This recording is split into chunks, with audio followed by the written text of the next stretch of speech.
Good afternoon, everybody. Welcome to UC Baseball Stadium for today's final game of the three-game series between Franklin College Grizzlies and your Mount St. Joe Lions. I'm joined today by Blake Watson, and we'll be bringing you this one 9-inning game. So far, the Franklin Grizzlies have won the first two games of the series, 11-9 in extra inning fashion. Game one yesterday, and then game two they won 8-3. So we're starting a little bit later today. 2:15 to start. They're trying to. Looks like the rain's through. There's a chance there's a little bit of rain coming through in about a half an hour, but we should be good to play through that. And boy, it's quite a difference in days compared to yesterday. Yesterday was a nice sunny day and everything, and now today it's kind of overcast. The wind's blowing hard, but April baseball, you play baseball, so that's the way we're going to do it. And we'll try to salvage one game of this series now. So if you're ready, here are today's starting lineups. First for Franklin, leading off number 2, shortstop A.J. Sanders. Batting second, number 4, Tyson Lipscomb, who caught the first two games. He's now in left field. Batting third, number 18, the first baseman, Matt Early. Batting fourth, number 10, the center fielder, Noah Wood. Batting fifth, number 30, the right fielder, Jonathan LaGuire. Batting sixth, the DH, number 24, Anthony Smith. Batting seventh, number 9, the second baseman, Dylan Redmond. Batting eighth, number 25, the catcher, Adam Taylor. Batting ninth, the third baseman, Colby Reed.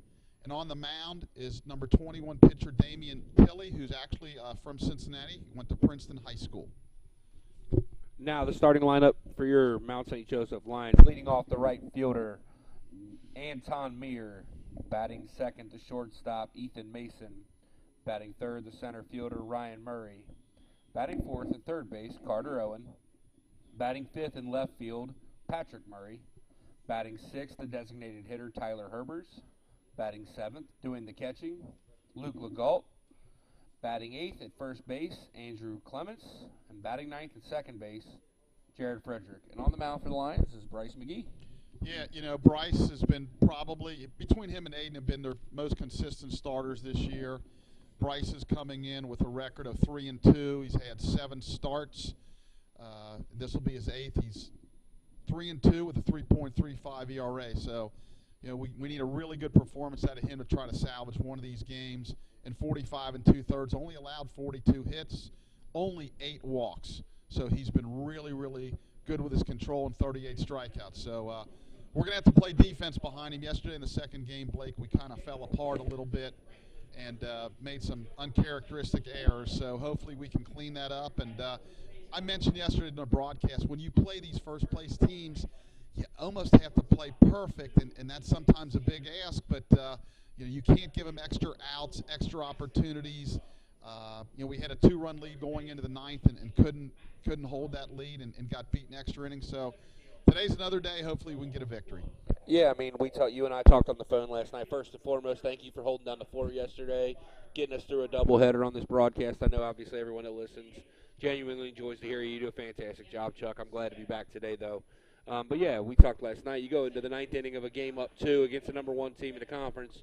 You kind of expect to win that ball game. Obviously, Webb was dealing there for a minute, but, trying to go almost a 3-out save is really tough at this level, especially against a lineup that is this good. Yeah, they've hit, I think, coming into yesterday, 36 home runs on the year. And I mentioned sometimes that's part because they're park, yeah. But they hit a couple out of here, and unfortunately we just weren't able to hold that lead. And you're right, Evan, they asked a 3-inning save, and he just couldn't quite hold it. But like I said, today's another day, and let's hope we can get one. I'm going to play the Chuck Murray role a little bit today and talk about this wind. It's going to be really tough to get one out of here today, especially to left field. Yeah, it looks like it's really blowing across hard from left to right.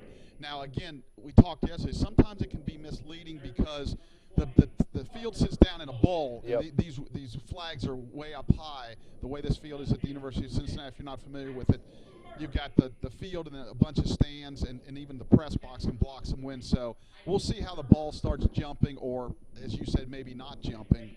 Yeah, it's sometimes misleading. You talk about the logistics of this place. It's also, obviously, we're staring at Fifth Third Arena. Right. So any wind blowing straight from that way, it's getting beat down a little bit. But, you could, if you're a lefty, you can hook one pretty good. And you got a shot to get it out of here, but it's going to be hard to pull one out of here left-handed. Yeah. You talk about giving us the opportunity today Tilly on the mound this year, it looks like based on numbers, we may have a shot to touch him up a little bit. So he's had 7 appearances, 3 starts, 9.0 ERA, 1.88 is the WHIP. He's only thrown 16 innings, has given up 20 hits, 16 earned runs in those 16 innings. So that bodes well for the Lions' opportunity today. Yeah, they do. We'll pause for the national anthem.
So we're back, and Bryce McGee's going to start his warm-ups here.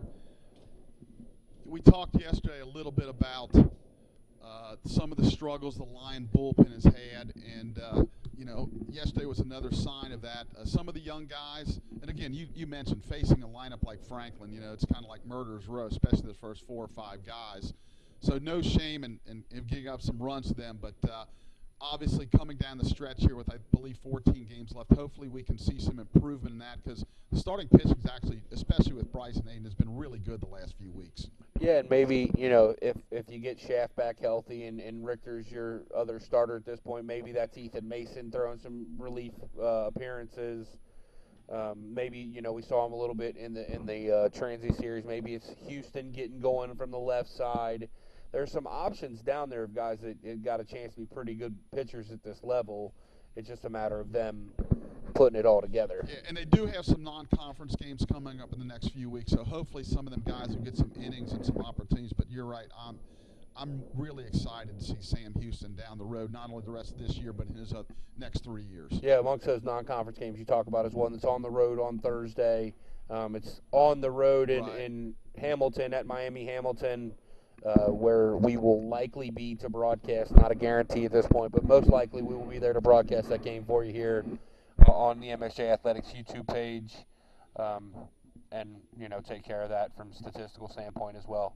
But yeah, it's pretty exciting to see those guys throw in those games that aren't as important to the conference standings. Right, and again, they need innings. It's tough to just throw bullpens or throw live inside or down at River Road. That's something, but it's not the same as game time competition. So hopefully that the next few weeks, because again, not only for the rest of this year, but moving forward, they got a lot of young guys that need innings. Yeah, and I mean, I'm not going to speak to their futures, but I don't believe Bryce is going to be taking his COVID year. I don't think. Yeah, I think this is it for Bryce. This is it Aiden for Carter. may or may not play. I believe Aiden's planning on playing it right now. Kara Marshall doing the official book. Our first pitch will be at 2:18, and she's all over it. Was that clock switches, though, to 2:19? And then we would have to switch that.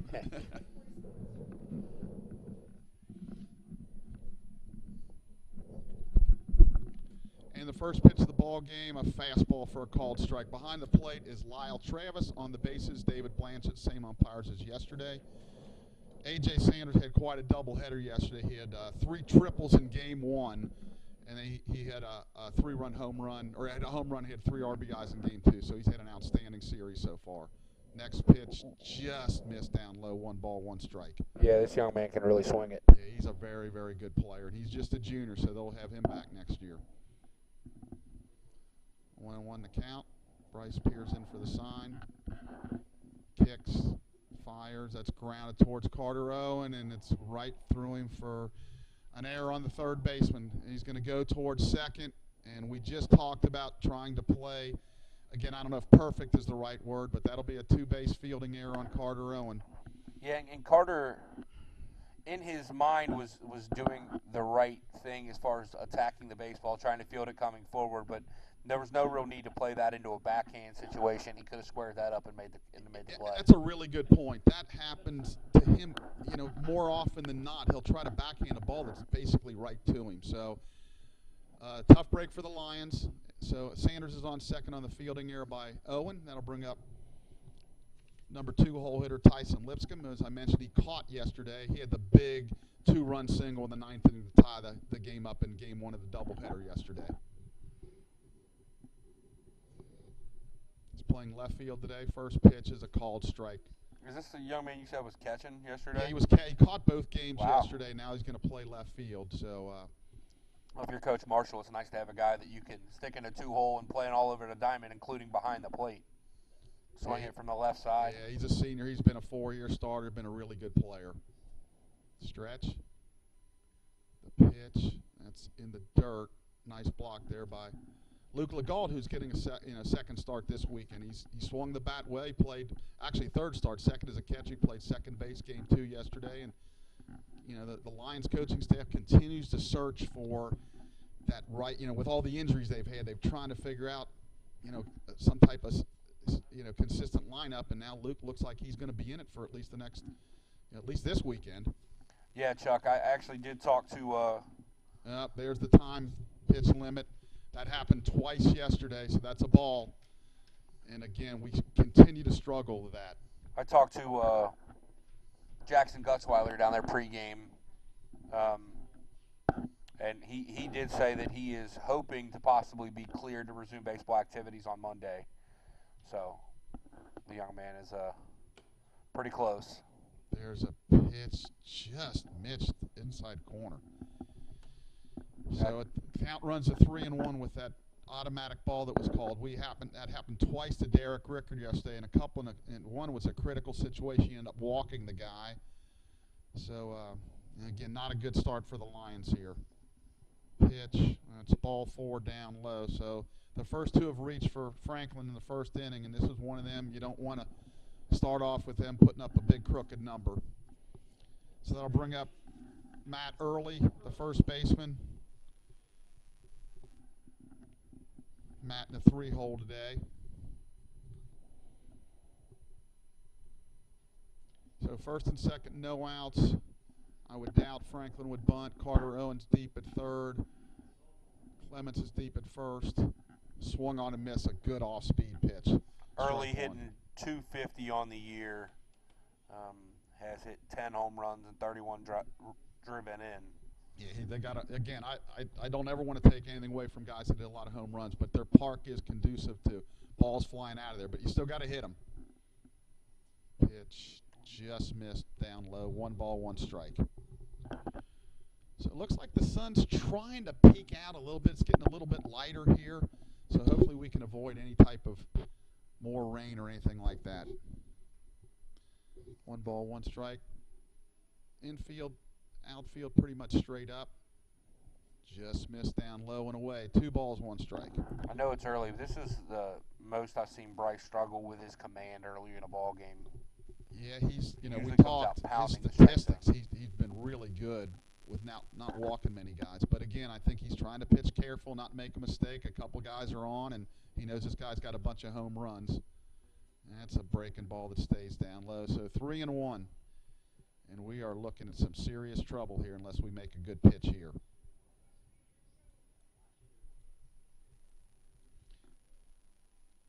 And Blake, the crazy thing is at 2-9, we're not out of it. I mean, we obviously have to get a good streak going, and that's ball 4 outside. So the bases are loaded with nobody out here in the first inning. Yeah, it's a tough way to start it for Bryce. And now you're looking at basically just a damage control situation here where you can maybe hold them to 1 or 2 runs. Well, and the added thing that Bryce has already thrown 13 pitches and doesn't have an out yet. And you really need him to go deep in this ball game with your, as we talked about the bullpen issues, if you're Coach Doros and Coach Newman over there. Noah Wood steps in, the center fielder. First pitch, that's a fastball for a strike.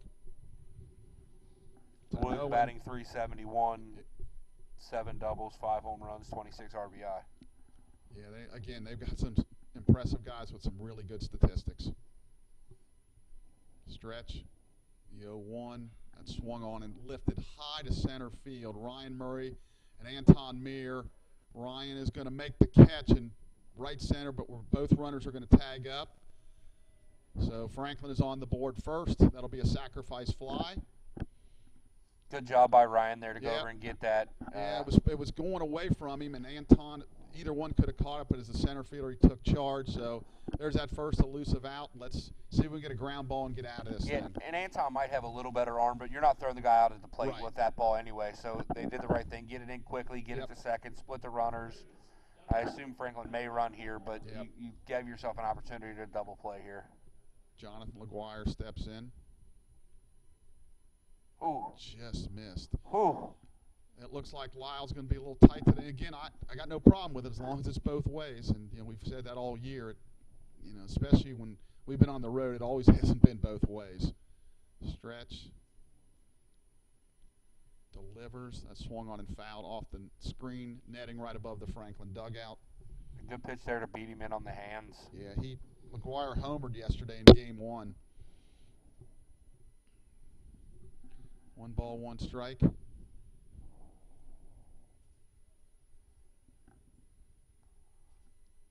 There's a called strike. Nice pitch there. So 1 ball, 2 strikes. He could use a strikeout here. Coach Lance Marshall, the head coach, flashing signs down at third. I kind of anticipate him taking off here at some point.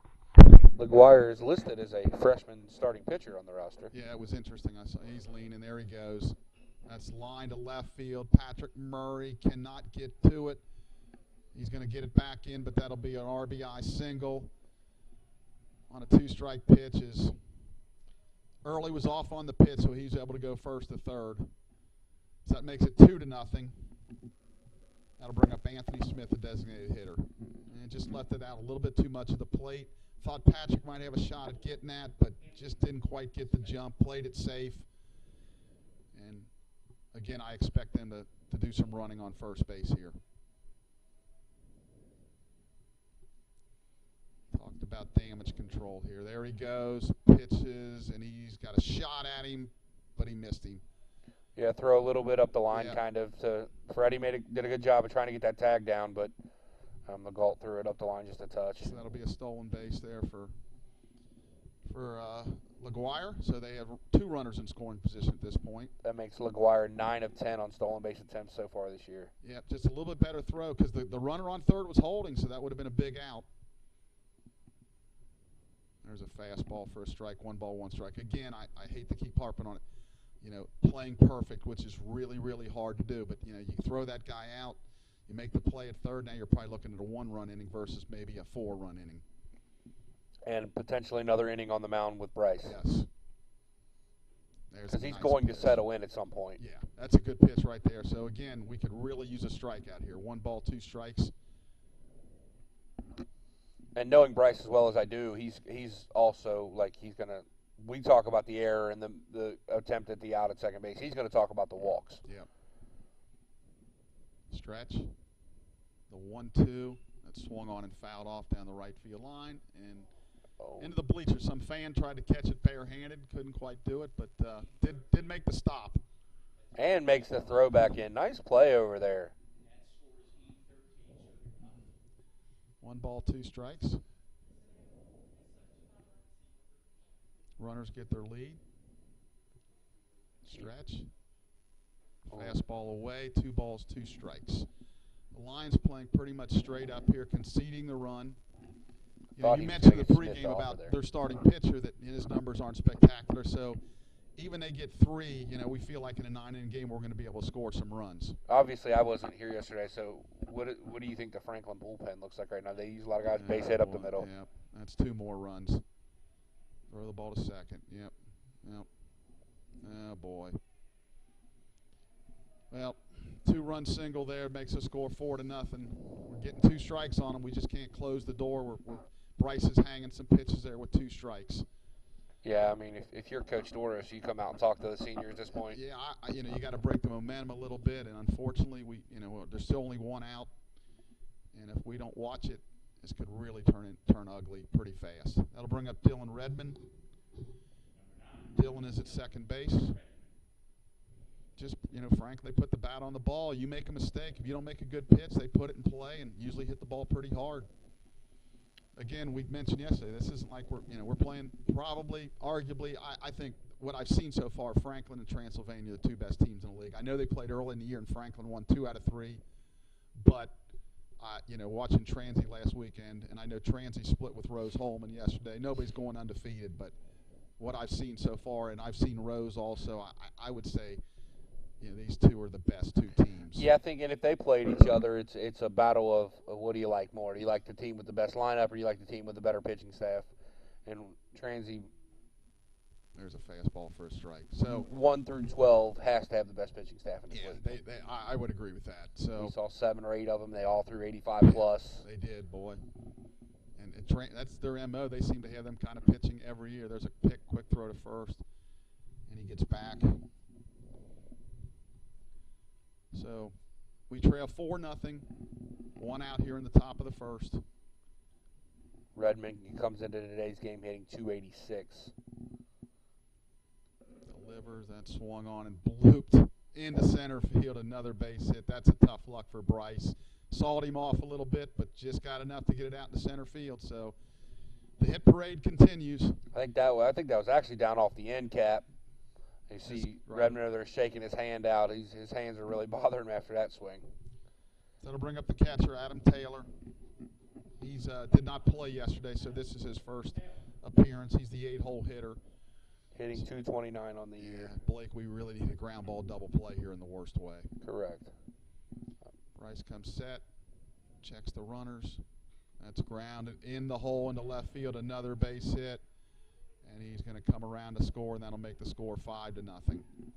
Got your ground ball, just hit it. Just You're in double play depth, yep. And if Mason's at the traditional shortstop spot, that's at least an out. Right. It's just the way it's been going. And I'm with you. I'm expecting some type of mound visit here at some point, just to, if nothing else, tell him it's okay and, it'll be all right. But this is the 9th hitter of the inning, Colby Reed, the 3rd baseman, and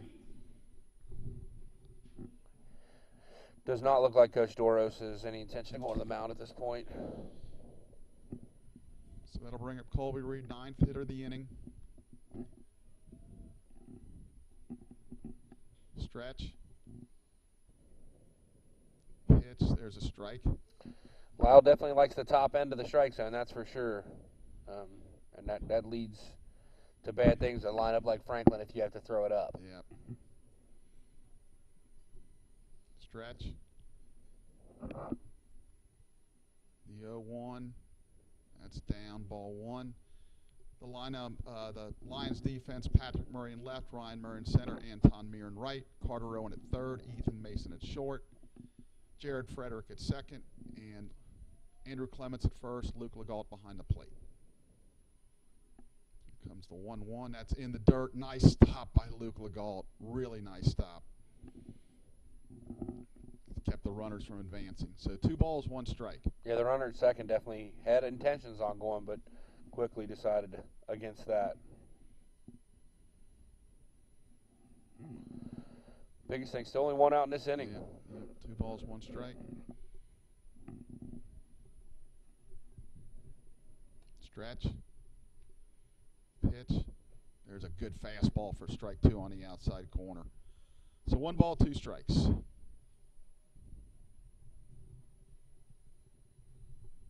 Back in the 2-strike count. Bryce has got to find a way to put him away here. He's given up a couple of base hits on 2-strike counts so far. 2-2. Stretch. Here it comes. Swung on and lifted towards right. Anton Meir in his tracks. Makes the catch for the 2nd out. And the runner will tag and go to 3rd. That's Redmond. So it's 1st and 3rd with 2 outs. And that'll bring the top of the lineup, A.J. Sanders, back up. A.J. reached on the fielding error. That got this whole thing started. And he scored, came around and scored.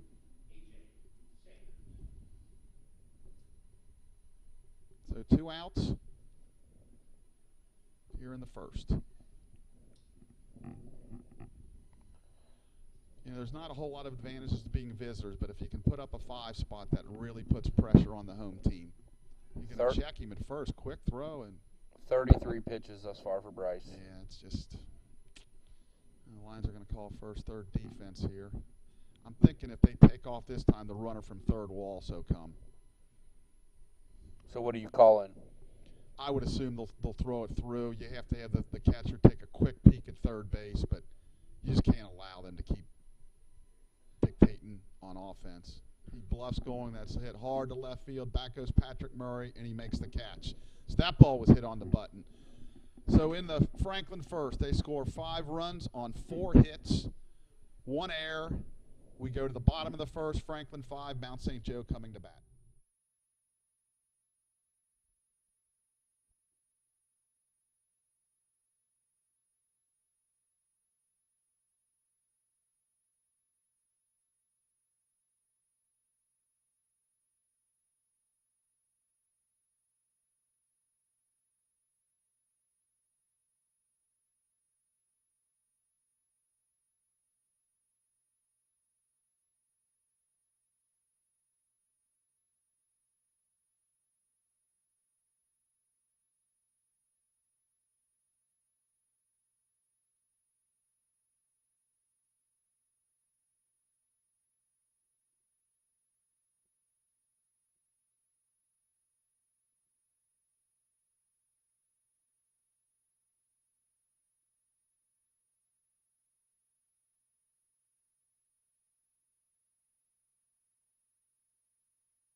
And we're back for the bottom of the first. Franklin with a 5 spot. But a lot of game left, so Blake, we just got to kind of chip away. You can't hit a 5-run home run with nobody on base, but you just got to chip away. You know, we got behind yesterday 4-0 right away and battle, or 5-0 actually, and battled back to 5-4.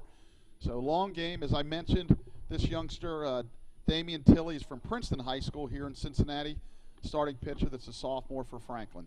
Yeah, we already went through the numbers, and you know he's given up 16 runs, 20 hits in 16 innings. He's also walked 10, but he struck out 15. So it looks like a guy that if he's in the zone, he's going to be tough. But you hope that he's a little wild today. Yeah, I know their starter yesterday, Jackson. He had thrown 44 innings, only had 6 walks, and I think he went 8 innings, only walked 1 yesterday. So part of that is great control. Maybe part of it is us being not as selective as we should. So anyway, Anton Meir will lead it off. Anton had a great day yesterday. Defensively for Franklin, it's Lipscomb in left, Wood in center, LaGuire in right, Reed at third, Sanders at short, Redmond at second, Early at first, and Taylor does the catching. First pitch to Anton is a called strike. And again, Tilley pitching out of the stretch. That ball's down, 1 ball, 1 strike. Again, as I mentioned yesterday, typically there's command issues when you throw out of the stretch instead of the windup. So we'll see how that plays out. 1 ball, 1 strike to Anton. That swung on and lifted foul down the right field line. We mentioned yesterday their third baseman, Colby Reed, does a really nice job at third. He'll start in and he'll kind of play back a little bit. He'll play with the hitter's minds. You think maybe you can bunt for a hit, and then he's in. And so he does a really nice job. Obviously with 2 strikes, he's back now. 1-2, that's bounced up the middle towards the second baseman, Redmond. He'll throw to first and retire Anton. That's the first out of the inning, and that'll bring up Ethan Mason. He's batting in the 2 hole today. The first thing that Patrick said to me this morning when I walked down to the dugout, talking about the third baseman, the way he moves around and makes it tough to bunt. Yeah, like right now he's about even with the base, and he'll play some mind games. First pitch to Ethan, that's a fastball inside. Ball 1. 1 ball, no strikes. Ethan's been swinging the heck out of it of late. Yeah, he has. He's had a good freshman year. The pitch, it swung on and missed. Inside corner. That guy's actually a little foul tipped it. So 1 ball, 1 strike. As Blake mentioned before, the wind's blowing really pretty hard here. We haven't really seen a ball that's been affected. Now there goes Reed. So he backed up here with 1 strike. And, just as he was getting ready to go in his wind, so So Ethan couldn't see, and now he's going to move back in. That's a really nice job by him. So he's going to probably start to back up. So, yeah, he can't see him now. That's really good. That swung on and fouled at the plate. 1 ball, 2 strikes. You're going to have me watching this kid all day because I'm an aficionado of people that play third base the right way. It's my favorite thing. Actually, it's 2 balls, 2 strikes. I must have missed a pitch. 2-2 to Ethan. And that swung on, hit hard, but going to twist foul down the left field line towards the home team bullpen. Count remains 2 balls, 2 strikes. 1 out here. We're in the bottom of the first. It's a good swing there by Ethan. He's just out in front of it a little bit. Stretch. The 2-2. That ball's down. Ball 3. So the count runs full. Ethan Mason. If you're the Lions here, the biggest thing is to try to answer for at least 1 here in the first. Yeah, you want to get a little momentum back. Yeah, keep yourself in the ball game. A couple of Mount softball players making the walk in over there. If they're there. It's Ethan grounded hard nice towards play. third. Nice play by Reed. Gets up and throws. That ball's in the dirt. And that'll end up being a base hit and a throwing error on Reed. He made a great play stopping it. Couldn't quite finish the throw. So that'll be a hit and an error for Ethan Mason. So that'll bring up Ryan Murray. So as Blake mentioned,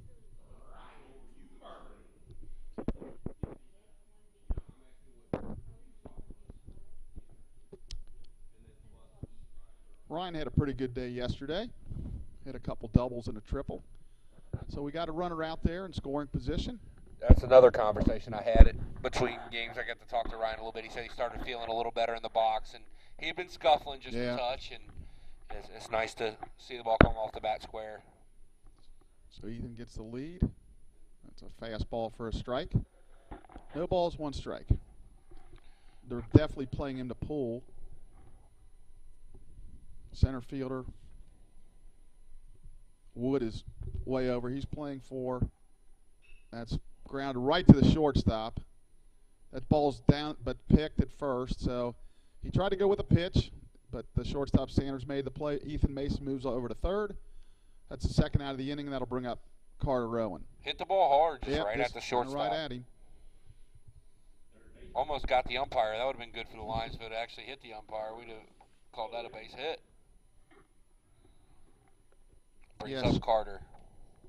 There's a bouncing ball to second, and Redmond's going to throw him out to end the inning. So the Lions, no runs, 1 hit, 1 error, 1 left. We're through the 1 complete, trailing 5-0.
And we're back for the top of the second, and give you the play-by-play is Blake Watson.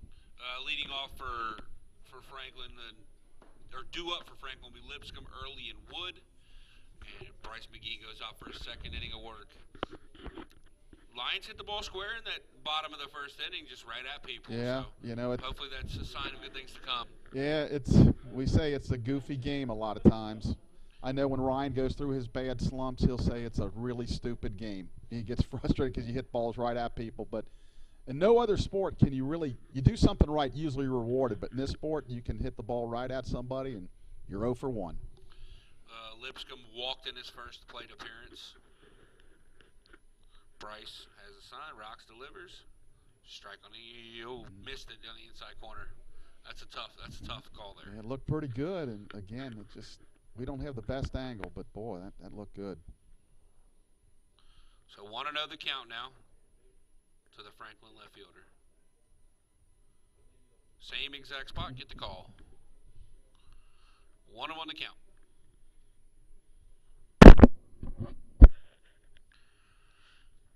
Bryce has wants defense straight away behind him.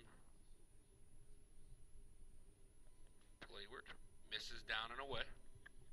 2-1 to count now. I started to mention last inning, Sean Sullivan, their really star center fielder, must be hurt because he's sitting out this game. That's Coach Marshall said he had a couple guys dinged up pregame. 3-1 the count now, as that must have missed down.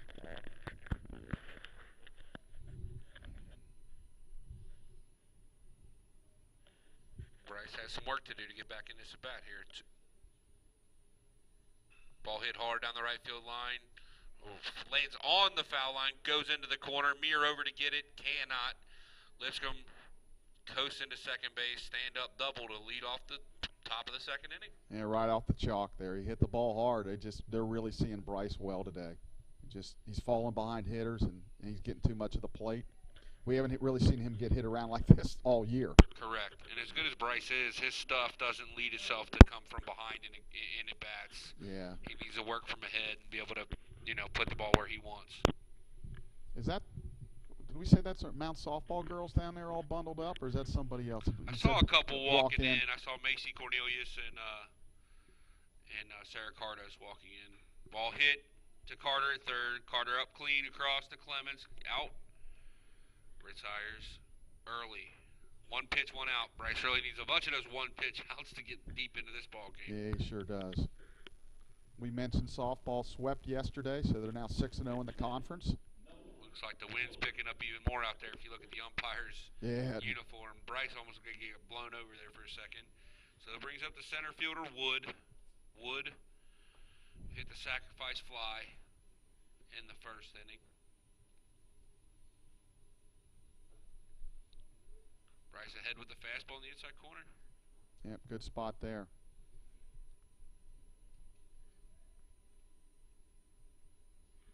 Lipscomb, the runner leading away from second line, is playing to pull a little bit as Freddie's kind of right up the middle behind second base. He'll go back a little bit. Ball pulled wide of third base. Bounces down into left field. Bryce way ahead now, 0-2. This is where you got to have that put-away pitch if you're Bryce McGee. Yeah, we've really struggled, especially in this series, giving up some 0-2 hits. We get ahead and we've made some mistakes, left some hanging curveballs, some fastballs right out over the plate. Franklin seems to be a disciplined offensive team as well. They don't like to get themselves out, it looks. Bryce has what he wants. Stretch, delivers, ball hit to Mason at short. Comes up clean, throws it across to Clements. Nice stretch over there by the big first baseman. Ball was thrown a little bit up the line, and it was a really nice play. Yeah, Andrews played a really good first base this year. He struggled with the bat, and I'm sure he's disappointed that, but he's played an outstanding first. Yesterday, he picked some balls. Had a hit yesterday, I think, too. Yeah, I think he did. I think he had a double, but, boy, he just really plays a nice first base. Brings up the right fielder, LaGuire. LaGuire 1-for-1 with the RBI in that 5-run first. 2 outs now in the inning. Bryce from the stretch delivers. Strike on the inside corner. Nice pitch. Yep. Bryce starting to find his groove as far as his command out there. Curveball caught the inside corner, started at the hip, and broke just over. You can start with the first pitch. Curveball that's up, front door like that. You're pretty happy with it. Bryce has a sign. Wheels the second. Freddie over to cover. Put back in safely. The sun's trying to come out. I'll tell you what, man. That wind is definitely picking up. Look at those flags. Oh, boy. Looks like they're about to rip off over there. So 0-1 the count now to LaGuire. Pretty good lead out there. Really good lead. Yeah. Ball hit hard into right center field, tailing back towards Meir. It's going to get over his head off the wall. It's out of here to right center field. That wind actually did help that Yeah. one for sure, the way it was curling. So 2-run home run from LaGuire makes it 7-0 in favor of the Grizzlies. You actually just talked about that a pitch before, how the wind was picking up really, and again, he hit it well, but you're right, the wind really helped that get out of here. Yeah, I mean, I don't know that we would have made the play without the wind because it was hitting a good Right. spot, but the way it was turning back towards right, that wind definitely gave that a little bit of an extra boost. So Franklin, they have their hitting shoes on today, boy. Another spot where Bryce is ahead in the count and unable to put him away. So 7-0 now in favor of Franklin. 2 outs here in the top of the second inning. Going to shift a little bit here. Freddie almost behind second. Misses in the first pitch to Smith, the designated hitter. Now we're going to get Freddie on the other side of second base at this point. But the outfield's pretty much straight away. Ball hit well foul into the stands. Actually over the stands, into the construction. Into the zone construction. Yeah, you can see that coming in here. They got a mess on their hands. It's going to probably take a couple of years to get that completed. They're building a new indoor practice facility for the football field. Oh man, where'd that miss? It must have been up. Yeah, just 2-1 the count. I think that one even fooled the hitter.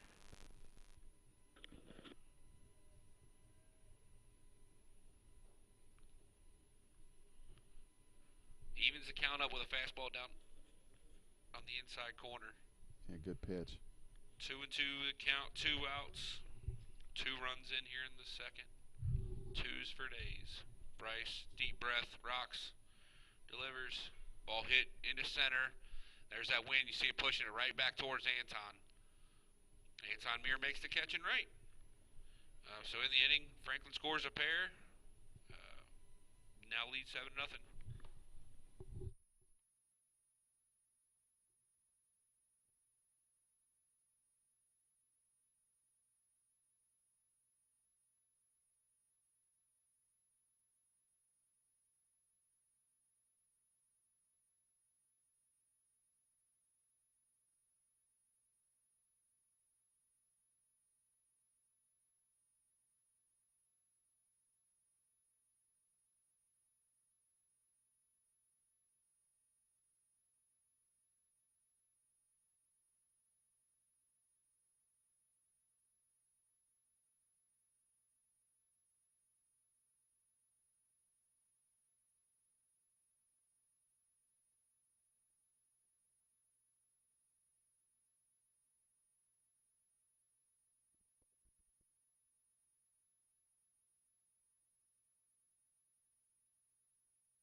All right, we're back here, bottom of the second inning, leading off for the Lions, the left fielder, Patrick Murray. And to answer your question, Mr. Ayler, I can absolutely skate. Fantastic. Roller hockey player. I'm a decent ice hockey guy, but, ball misses up. Yeah, see, it kind of looked like a strike from here, didn't it? Yeah, I thought Pat thought it was a strike. That's why I thought he was disappointed in himself and if he for thinks giving it's it a up. strike. Correct. Misses away. 2-0 the count. Yeah, we need a base runner. Walk, hit by pitch, hit, air, anyway. We Just got to start chipping. Yep. Got to start chipping away. 3-0 the count to Patrick. Here we go. Let's get a walk. We had 2 first pitch outs in the first inning, and now we have a 3-0 count. So, got to get a little more patient if you're an offensive player in the Lions dugout. 4-pitch walk to Patrick. Good start. Yep. Yeah, when you're down this many runs, Blake, it's hard to get 7, 8, 9 hits, but you need a couple walks, maybe an error, then you get a couple extra base hits, and you're right back in the game. Yeah, you scrap for 2 here, then 2 there, then 1 there, then you have to do it in small bunches. Brings up Tyler Herbers, the designated hitter today. That's 5 straight balls to start the inning here. I would anticipate him taking until he gets a strike here. For Tilly, yeah, it's probably a take sign. And there's no point in running right now if you're Patrick, right? Absolutely. So Tilly's checking over, Yep. maybe as much to give himself an extra second For sure. as anything else. Yep. Patrick does have a good lead over there, though. Yep. That's 6 straight. 6 straight, yep. What's the D1 school? Is that Texas A&M that does it? They count 6, Yeah. 6. Yeah, That's I really think it is, cool. Yeah. And it's still really cool, Russ.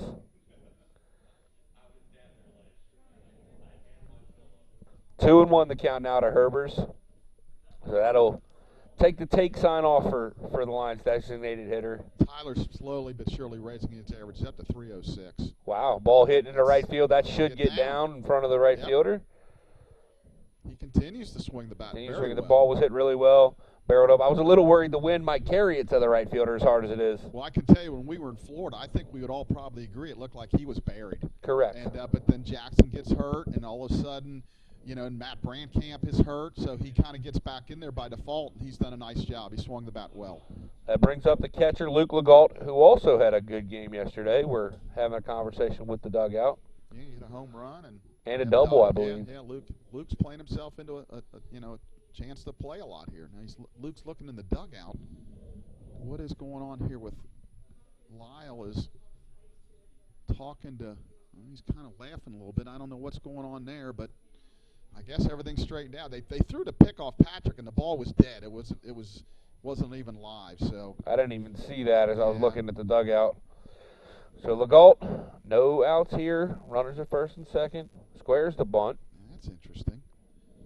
I guess you could play to get 2 back, but I think I'm swinging here because to think you're going to hold Franklin to 7 runs and no more the rest of the games is probably not realistic. I want to know.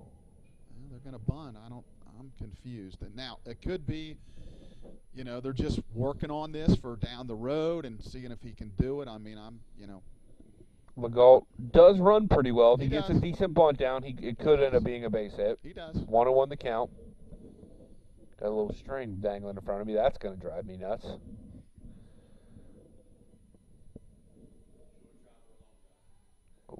Yeah, not nice. really close. Little spin move to second. But It caught Pat leaning a little bit, but it wasn't close. his lead's not big enough to. If I'm up 7-0, I'm not even fooling around with it. Getting the bat. So yesterday the Reds beat the Phillies 13-0. Right now, after 1 inning, the Reds are losing to the Phillies 9-0. Nice. Glad I'm not down there. Gonna show. Yeah. Oh, he touched it in fair. So. Oh, he almost knocked it down too. Nice play there by the catcher, Taylor. He caught that barehanded. It easily could have kicked away from him for a base hit. That'll be scored 2-3, a sacrifice bunt. Brings up the big lefty, Andrew Clements, who, if he can pull one up in the air, it's got a shot to get out of here in this wind. We talked in Florida. I thought he'd get a home run or 2 down there with the wind, and I still think he's going to get one. Maybe today's the day. Tilly rocks, delivers, beats Clements up with the fastball. 0-1 the count. One thing Andrew does, he gets his swings, boy. He doesn't get cheated at the plate. I always say swing it like you mean it. He absolutely does that. Misses down to even the count. 1-1 the count. Herbers at second. Patrick Murray at third. Defense pretty much straight away. A little bit shaded to pull on the big left-handed first baseman. Oh, nice. Good eye there by Andrew Clements to let that go. Yesterday that was a strike. I was waiting on you to say that one. And that's a good call. It's clearly not a strike. 2-1 the count now to the big Lions first baseman. 3-1 the count as Tilly misses way outside. So maybe we get into their pen early.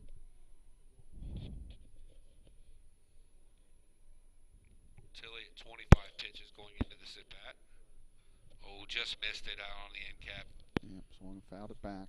So somebody's running down to their bullpen. He's probably just telling somebody who to warm up or maybe to kind of start stretching out a little bit. There's a catcher as well. So somebody's going to at least start tossing. Full count now to Andrew Clements. Tilly delivers. Ball hit at the second baseman. Lions will get 1 run back. Yep. Murray scores. Herbers advances. Not the way you draw it up, but you're on the board now. Yep. You can't come all the way back if you don't score one. Yep, you got to keep pecking away there. So brings up the line second baseman Jared Frederick. Jared DH'd yesterday a game, and now he's getting a start at second base.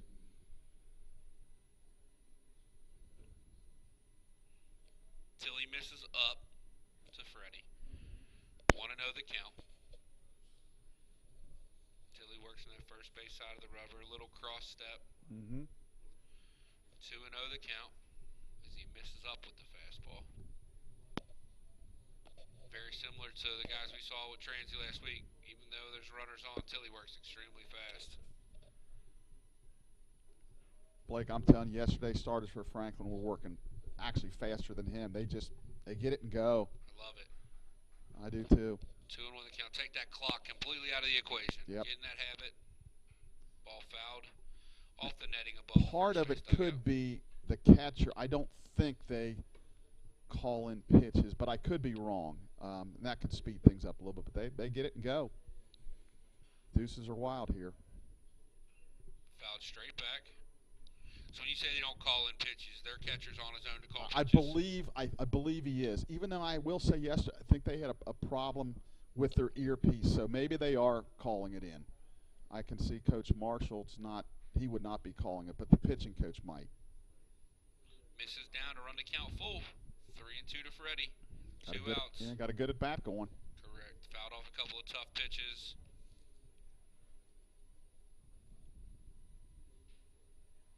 Ball. And Freddie walks. Good at Turn bat. the lineup over.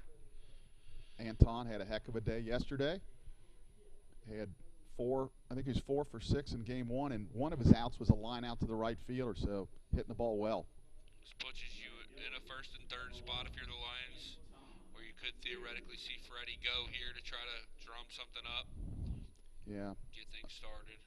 Unfortunately, not much speed on third, but Tilly has a sign. Rocks delivers. Misses up to Mir. Yep. We got Ethan Mason on deck and Ryan Murray to follow. Maybe we get back in here, put a 3 or 4 spot up. Tilly delivers.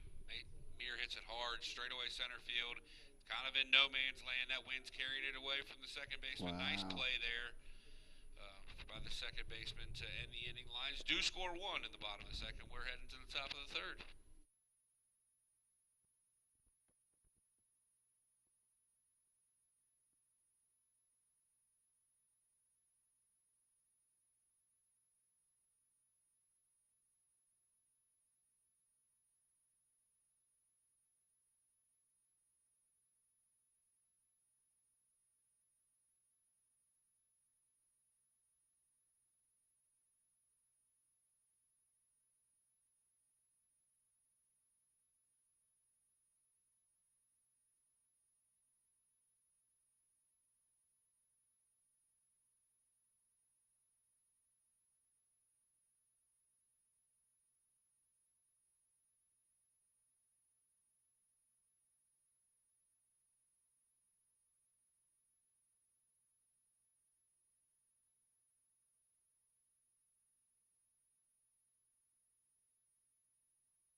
All right, we're back here with the top of the third inning. Back with your play-by-play, Chuck Murray. Thank you, Blake. Adam Taylor, the catcher, will lead off. Franklin leads 7-1. Adam had a base hit and RBI back in the 5-run first inning. Bryce still on the mound. He's thrown 50 pitches in 2 innings, giving up 6 hits, 7 runs, 6 earned. First pitch is a slow breaking ball that stays down. 1 ball, no strikes. Lions pretty much straight up.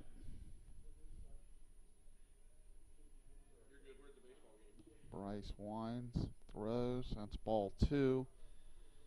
2 balls, no strikes. Well, it looked like he might get into a little bit of a groove, but just for whatever reason, he just doesn't have his best stuff today. You probably have to sign back into a lineup. 2 balls, no strikes.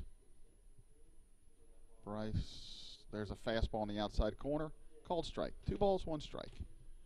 Well, campus here at University of Cincinnati is a lot different today than yesterday. There was a lot going on yesterday with women's soccer and spring football and all kind of stuff going on with students. But today, it looks like just the baseball game. That ball's down. 3 balls, 1 strike.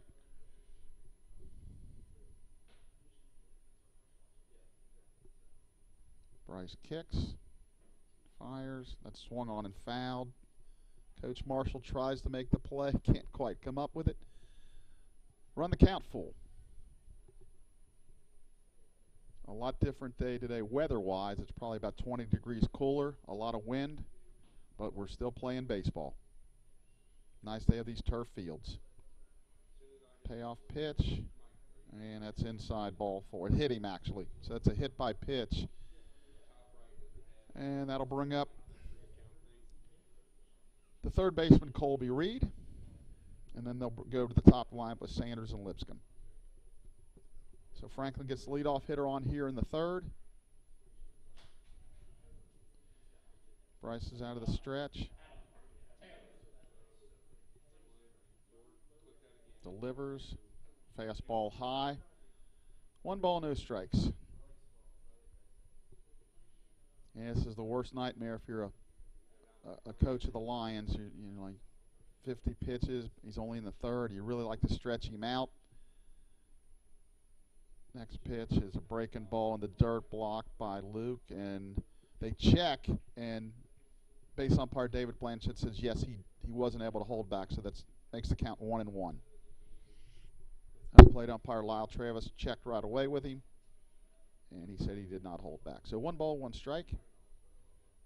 Stretch. Bryce is going to throw to first, and Taylor easily gets back. 1 ball, 1 strike. No outs here, top of the third. Game 3 of the series. Another quick throw to first. And some of the HCAC results from yesterday. Manchester swept a doubleheader from Bluffton. They are rained out today, so they're going to make that up at an announced date. Earlham played 2 home games down at Hanover because of the fires in Richmond. That pitch is down, and Hanover swept Earlham a doubleheader. Defiance and Anderson finished their 3-game series with Anderson winning 2 out of 3 at Anderson. And Rose-Hulman and Transylvania split a doubleheader yesterday over at Rose, and they're playing game 3 today. So that catches you up. There's a swing and a miss. And, of course, we're in game 3 of our series. As we mentioned earlier in the year, some of the series are 3 games, some are just a doubleheader. This is our last 3-game series of the year. We'll be at Bluffton next Saturday for a doubleheader. Just a 2-game series. Leaning, throw to first. Boy, almost got him there. Just got back. And then the following week, we have Earlham here at UC, and then we go at Defiance on the Sunday. And then the last weekend, we're at Manchester on that Saturday, and finish with Anderson at Xavier University on Sunday. There's a switch pitch swung on and popped very high into foul territory, and it's going to make the bleachers. Boy, that off the bat, that looked like it was going to stay in fair territory, but the wind just pushed it way foul. Yeah, Chuck, we talked anything that way, man. It's getting pushed hard. Boy, you're not kidding. That looked like it was going to be around the first base coach's box, and it just kept, drifting. Andrew finally ran out of room. So the count remains 2 balls, 2 strikes. You never know in the spring what kind of elements you're going to get. Sometimes you get snow, sometimes you get rain, a lot of times you get wind. Very rarely do you get that sunny day where there's no issues at all. So like yesterday. 2-2 pitch, just missed. So the count runs full. I would expect Taylor to be taking off on this. 2-1 pitch. Here it comes. Fastball swung on and fouled straight back off the netting. 2 balls, 2 strikes.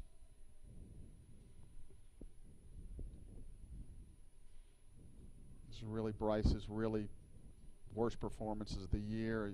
And again, he's facing a really good team. He's been really good this year and just doesn't have his best stuff today, but that's all right. he's a game real trooper. He'll come back next week and he'll throw a good ball game. 2-2. Swung on ground to Carter. Nice diving stop at third. He's going to throw and bounce it, and they're going to call him safe. So that'll be an infield single for Sanders. He made a great diving stop. He got up, just took a little bit too long to get rid of it. And the runner had to hold at second. So that's an infield single with no advancement.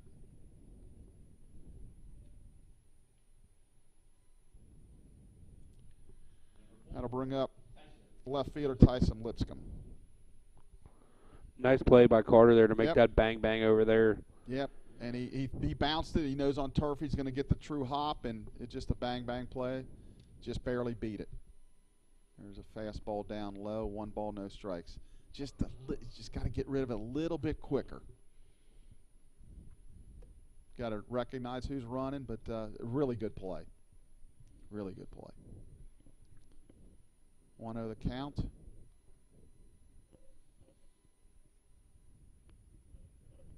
That's might be 2. A grounder to Freddie at second, to Mason 1, back to first. Up, he threw it in the ground. Wait a minute, now he's okay. You gotta throw it home. Now he's got him in a run down there. Oh boy, nobody's at home. He got him. Good play, Carter. Really good hustle good by Carter. So you recap that for the lineup. I'm gonna help Kara. Yeah, we're gonna have to get this scored. Basically, the bottom line is we got the force at second on the double play attempt. Ethan Mason threw in wild. Andrew Clemens got the ball, and their runner Lipscomb broke to second. So then their runner from third broke home, threw it home, got him in a rundown. We didn't have anybody covering home, but fortunately Carter Owen ran him down to tag him out. So basically the bottom line is Franklin scores 1 run in the third. We're in the middle of the third. Franklin 8, Mount St. Joe 1.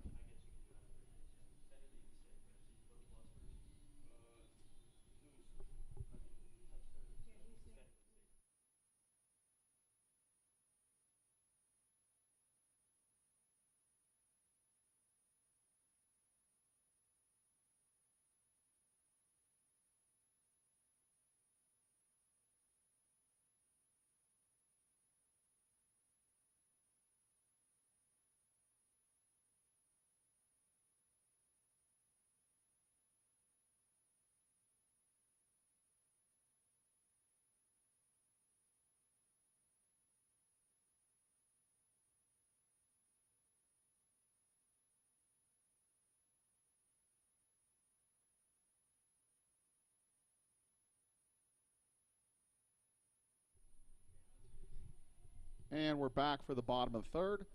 After that crazy ending to the top of the third, Franklin does score a run. So leading off will be Ethan Mason, followed by Ryan Murray, followed by Carter Owen.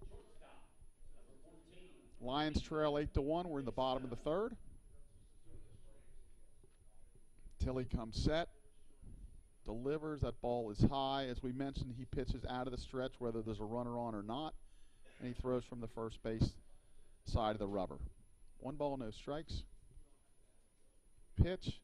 That ball's down. 2 balls, no strikes.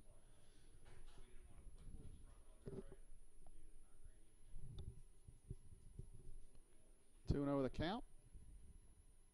Stretch.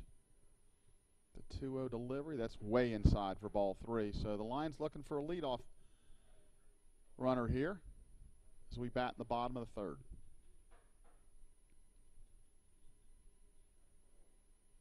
Stretch. 3-0. That is down low, ball 4. So a 4-pitch walk. So Ethan Mason draws a walk.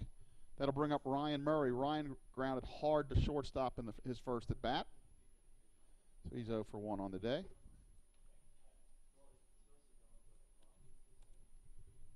Now they're going to have a little meeting of the mound of just the infielders. Probably telling him, like, hey, we got a big lead, throw strikes. Well, it's easier said than done. He's out there trying to throw strikes. That's for sure.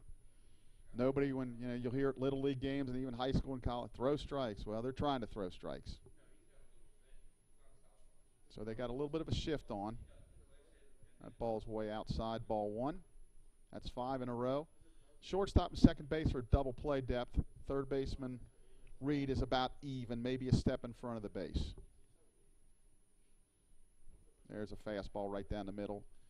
Called strike. 1 ball, 1 strike. Ryan's got a big hole between first and second he can shoot at here. If he can get a pitch he can turn on. 1-1. That's way outside. 2 balls, 1 strike. So the Lions trying to put something together here.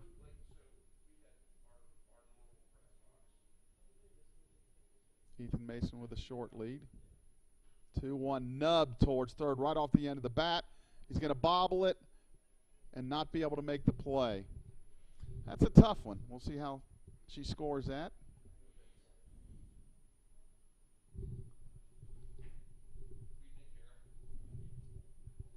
So we're waiting to see how they score that.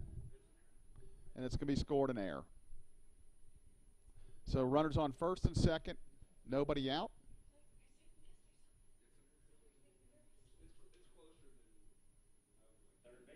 That'll bring up Carter Owen.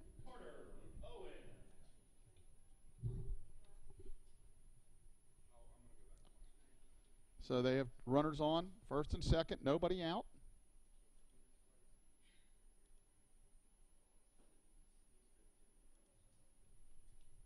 Chance to kind of dig into this lead a little bit.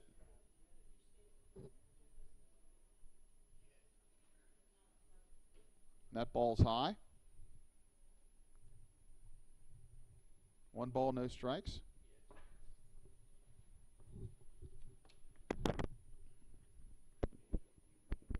Shortstop Sanders sneaking in.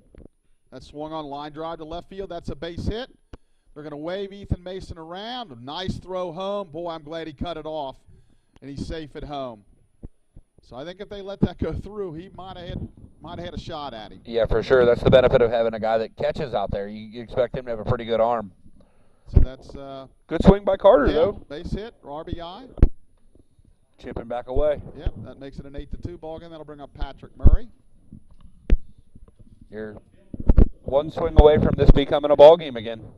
So let's see if Patrick tries to sacrifice these guys over. And he is. And that ball's high. The one good thing about Pat is he's not going to bunt a ball. No, he's going to make him throw you a strike. If Tilly's willing to walk him, he'll take it. So if we could get the draw to third baseman, Ryan could potentially steal third there.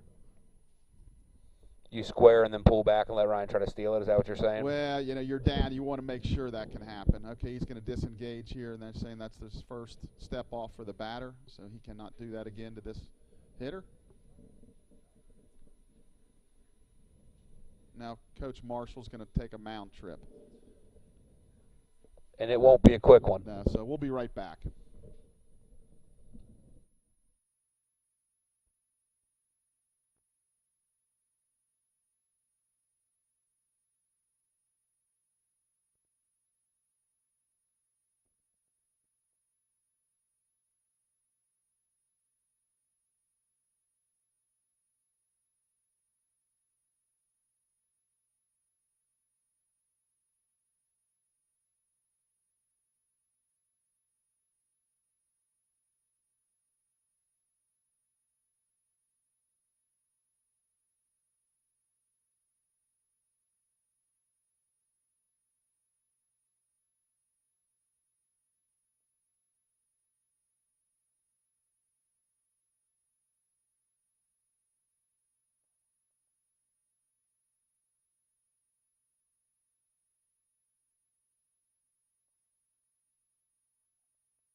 All right, we're back here. The new pitcher for Franklin, the left-handed sophomore, Noah Bennington from Noblesville, Indiana, Noblesville High School. Chuck, you got his numbers? Yeah, he's 1-1 on the year with an 8.31 ERA. This will be his 7th appearance. He's went 8 2/3 innings and given up 11 hits, 8 earned runs, 12 walks with 7 strikeouts. Coach Marshall playing the old lefty-lefty matchup here.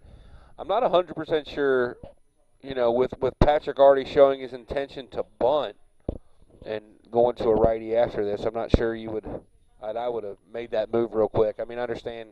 I think he's just looking for somebody who can throw strikes. Yeah, get Tilly out. But this guy, number-wise, he doesn't throw a ton of strikes. That ball, too. And Patrick did not square there. Yeah. You think he's on take here? I would think he'll probably take a strike especially with his numbers with the control issues. Even with the possibility that he may end up bunting still, or no? Is the bunt off at this point? I think there's a possibility, but I think he's taken here. Oh, there's a called strike. So now we'll see what happens here. This is kind of the action pitch. Does he bunt here or does he swing away? I mean, he's got the third baseman way in, the first baseman's even. He's got a lot of holes out there. Second and shorter and double play depth. Stretch, pitch. A called strike too. So now he's definitely not going to bunt. So he's got a battle here. Neither one of those pitches made Patrick too happy. No. We don't have a great angle, but they were close. That ball's down. 3 balls, 2 strikes. So we'll have a payoff pitch here. I don't anticipate runners running here. I was getting ready to ask, with no outs, you're probably not running here. Down 8-2. Stretch. Ryan gets his lead at second. That swung on and line to right field, a base hit. You're going to wave Ryan around. Boy, I don't know about this. I would hold him. He didn't get a great jump out there. And so that's a base hit for Patrick. That loads the bases. He wanted to make sure it went through, and it was really pretty obvious. But Coach Kittle, with a nice job there, changing direction there, waving him, and then putting up the stop sign. So the Lions got the bases loaded here, nobody out. Good for Patrick with the lefty-lefty matchup to lace that one into right field. I'll tell you what, Chuck, he's had a heck of a year thus far. Yeah, he's done well. Yesterday was a tough day, but, hey, everybody's got those tough days. So bases loaded, nobody out. Tyler Herbert's been swinging the bat well. That pitch is way outside for ball 1. Again, I said it when we were first and second, nobody out. We are one swing away from this game being completely different, being right back in the ball game. Ball hit foul for third base. Oh, now he can't beat him to third. And the first base missed the ball, so Carter's going to score. No, hold him up. Yeah, that's the right move there. Okay, so that would be. So the third baseman, Reed, fields it, tries to beat Carter to third, is unable to, tries to throw across to get Herbers at first, throws it up the line just a touch, so takes the first baseman into the path of Herbers, and the first baseman dropped the ball, made contact with Herbers, so the ball glances down the right field line. So the Lions score a pair there. Murray and Owens score. Patrick Murray moves over to third, and Herbers advances to second on the collision. I guess you have to give an error to somebody? I would say it's an error all the way on the first baseman to allow him to go to second. He gets an RBI out of it. You talk, I'm gonna help them score this. Okay. That'll bring up the catcher, Luke Legault. 8-4. Another one of them crazy plays, ladies and gentlemen. We're tough to score, but the throw was there. He ran into his glove, and ball popped out. Luke Legault swings and misses. So the Lions now trail 8-4. 2 more runners on base. Stretch. That ball's down. 1 ball, 1 strike.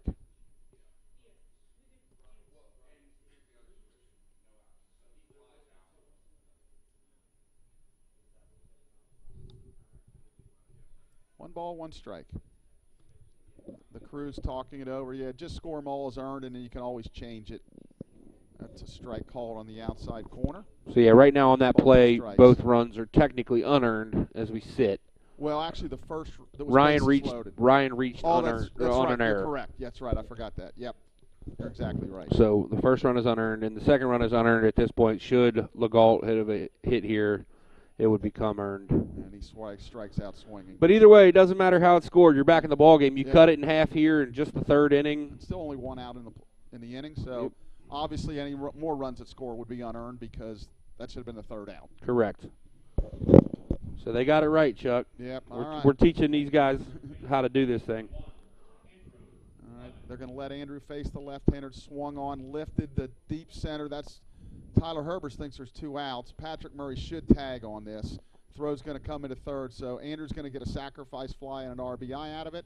Makes the score 8-5. Right back in this ball game. Yeah, Tyler Herbert started taking off like there was 2 outs, and again, boy, you got to pay attention. You got to know how many outs there are out there. I tell you, you talked a little bit ago about Clements struggling a little bit offensively this year. He has, but he has absolutely made some really positive outs. Like, he has made some outs that contribute to a successful winning program. He had a bunch of sac flies in Florida, hit behind runners a little bit, moved guys around. So he's done a decent job from that aspect. Yeah, you'd love to see a 3-run homer there, buddy. You know, he got it in the air and got the run in, so it's 8-5. You know, surely you always want the extra base hits or the home runs. That first pitch to Freddie's a fastball for a strike.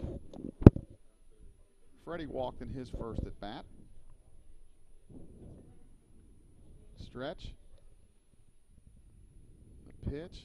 Swung on and grounded towards second. Redmond takes a couple shuffle steps, throws to first for the out. So the Lions do score 4 in the third. We got a crazy score going here, folks. After 3, Franklin 8, Mount St. Joe 5.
And we're back for the top of the fourth. The Lions have a new pitcher, Caden Morris. And Caden is making his 8th appearance of the year. He had 1 game started down in Tennessee. 14 innings, 18 hits, 13 earned runs, 15 walks, 14 strikeouts, and 8.36 ERA. So Caden's kind of been, you know, either strike him out or walk him. And so we're looking for big things for him, not only for the rest of this year, but years to come. He's a sophomore transfer from Ohio Northern, went to high school originally here in the greater Cincinnati area at Fairfield. Yeah, Caden's one of those guys that we were remiss in not talking about earlier when we were talking about Houston and those guys that is very important to the future of this Lions pitching staff. And he hits the first guy. So again, those control issues come back to bite. Yeah, that's a tough way to start. You scratch for 4 in the bottom of the third. You'd like to come out and retire the first guy, keep the momentum. But, you know, first pitch hits early. Blake, I don't think it's a secret to anybody either listening out there, watching, or in the Lion dugout that middle relief is a major concern for the rest of the season and going into next year. They're just going to have to clean that up. That's a ball down low. Caden was really close to not stopping there, too. He almost balked. Well, Blake, we had 2 balks called yesterday, and I'm going to tell you we probably had 4 or 5 others that could be called. So they have to make sure they pause. I know they want to try to freeze the runner. There you go. That's better. There's a called strike. But, yeah, I think Aiden had a balk. I think Webb had 1 or 2 balks. We just, you got to stop. 1 ball, 1 strike. Pitch, that's in the dirt. Luke, nice block. 2 balls, 1 strike.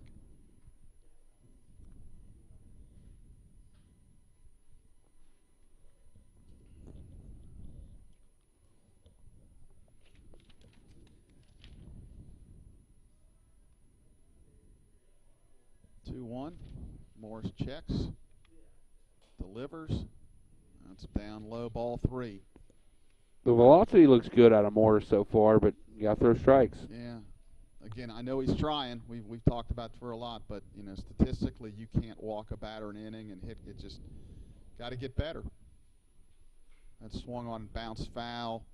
Carter with a nice play in foul territory, full count. Well, again, these guys are learning. He's the first time he's pitched in college. Last year he didn't pitch at Ohio Northern, and you got to get in the weight room. You got to work hard in the off season. And I'm not suggesting he doesn't, but these guys, you got to learn what it takes to be a really good college baseball player.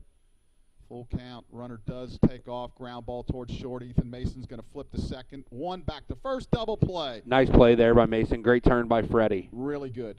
They ran to try to stay out of the double play, but we turned it anyway. So that's 2 big outs right off the bat. The ball was hit very hard off the bat of Wood, or they wouldn't have had an opportunity. It was hit plenty hard enough for Mason to get there. Yeah, that'll bring up LaGuire. Yeah, it was a nice turn by the Lions there. Nice flip by Ethan. A nice turn by Frederick. LaGuire is the one that homered to right center field earlier in the ball game. Yeah, he's 2 for 2 with 3 RBIs, and first pitch is going to stay outside for a ball. 1 ball, no strikes. Again, LaGuire listed as a freshman pitcher. That's a big man for a freshman. Yeah, I mentioned that yesterday. He's put together pretty good. Ball 2 stays down. 2 balls, no strikes. Again, we mentioned that Franklin only has a couple seniors on their roster, and they got a few juniors and a lot of sophomores and freshmen. So they're set up to be pretty good for another few years. There's a called strike. But, they're pretty good usually every year. I think in his 20-something years here, they've only had 1 or 2 losing seasons, so they're always good. 2-1 pitch. There's a nice pitch. Nice inside pitch. Corner. Yeah, 2 balls, 2 strikes. Caden coming out throwing strikes for the most part after hitting the opening batter. He's all over it now. It's amazing what a double play can make you feel like on the mound, isn't it? You're not kidding. 2-2 pitch. Just missed. 3 balls, 2 strikes. We'll have a payoff pitch here.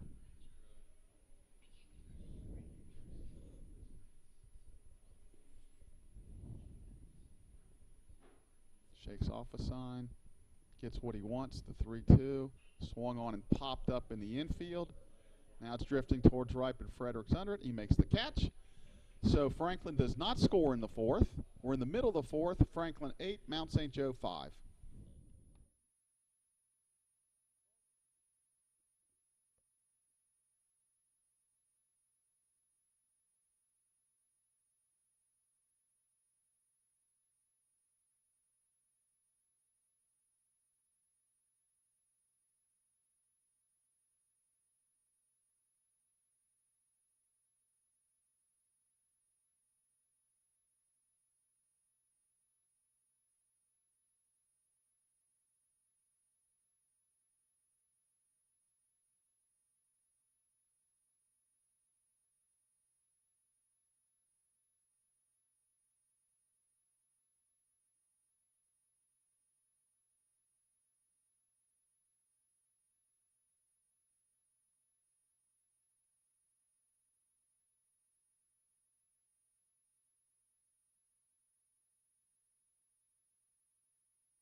And we're back for the bottom of the 4th.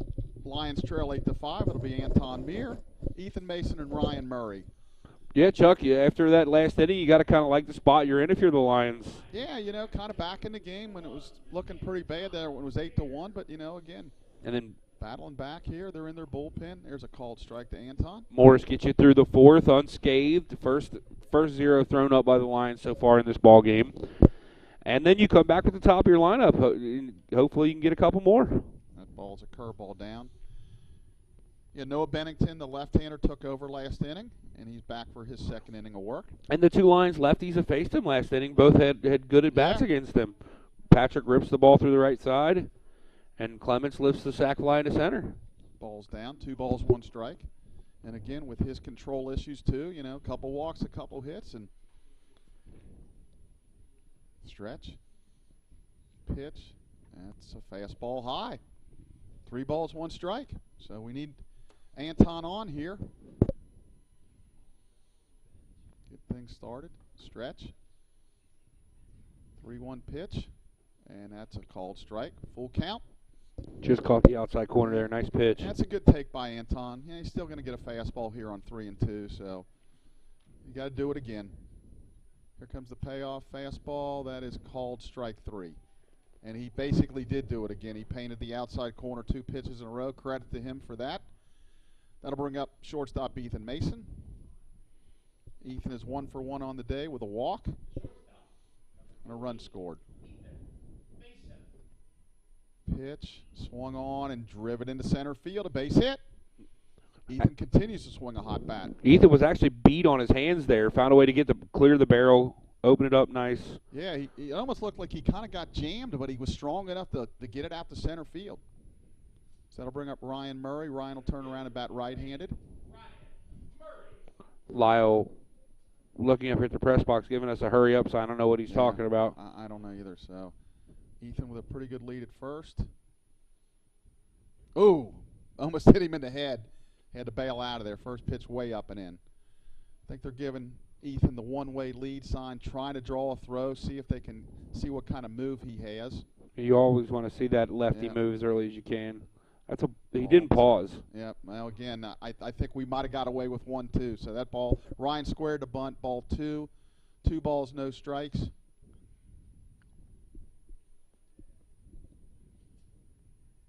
Two and 0 pitch. That's a strike called. This lefty's got a good arm here. Yeah, he's got he's throwing pretty good. 2 balls, 1 strike. In double play depth. Stretch, pitch. Ryan bunts it out in front of the plate. You're going to get a sacrifice out of it, but that's not what he wanted. Yeah, I wanted that a little bit further towards the first base line. Yep. So that'll go 1-3 for a sacrifice bunt. It does move the runner to second, and that'll bring up Carter Owen. Carter with a big base hit in his last at bat.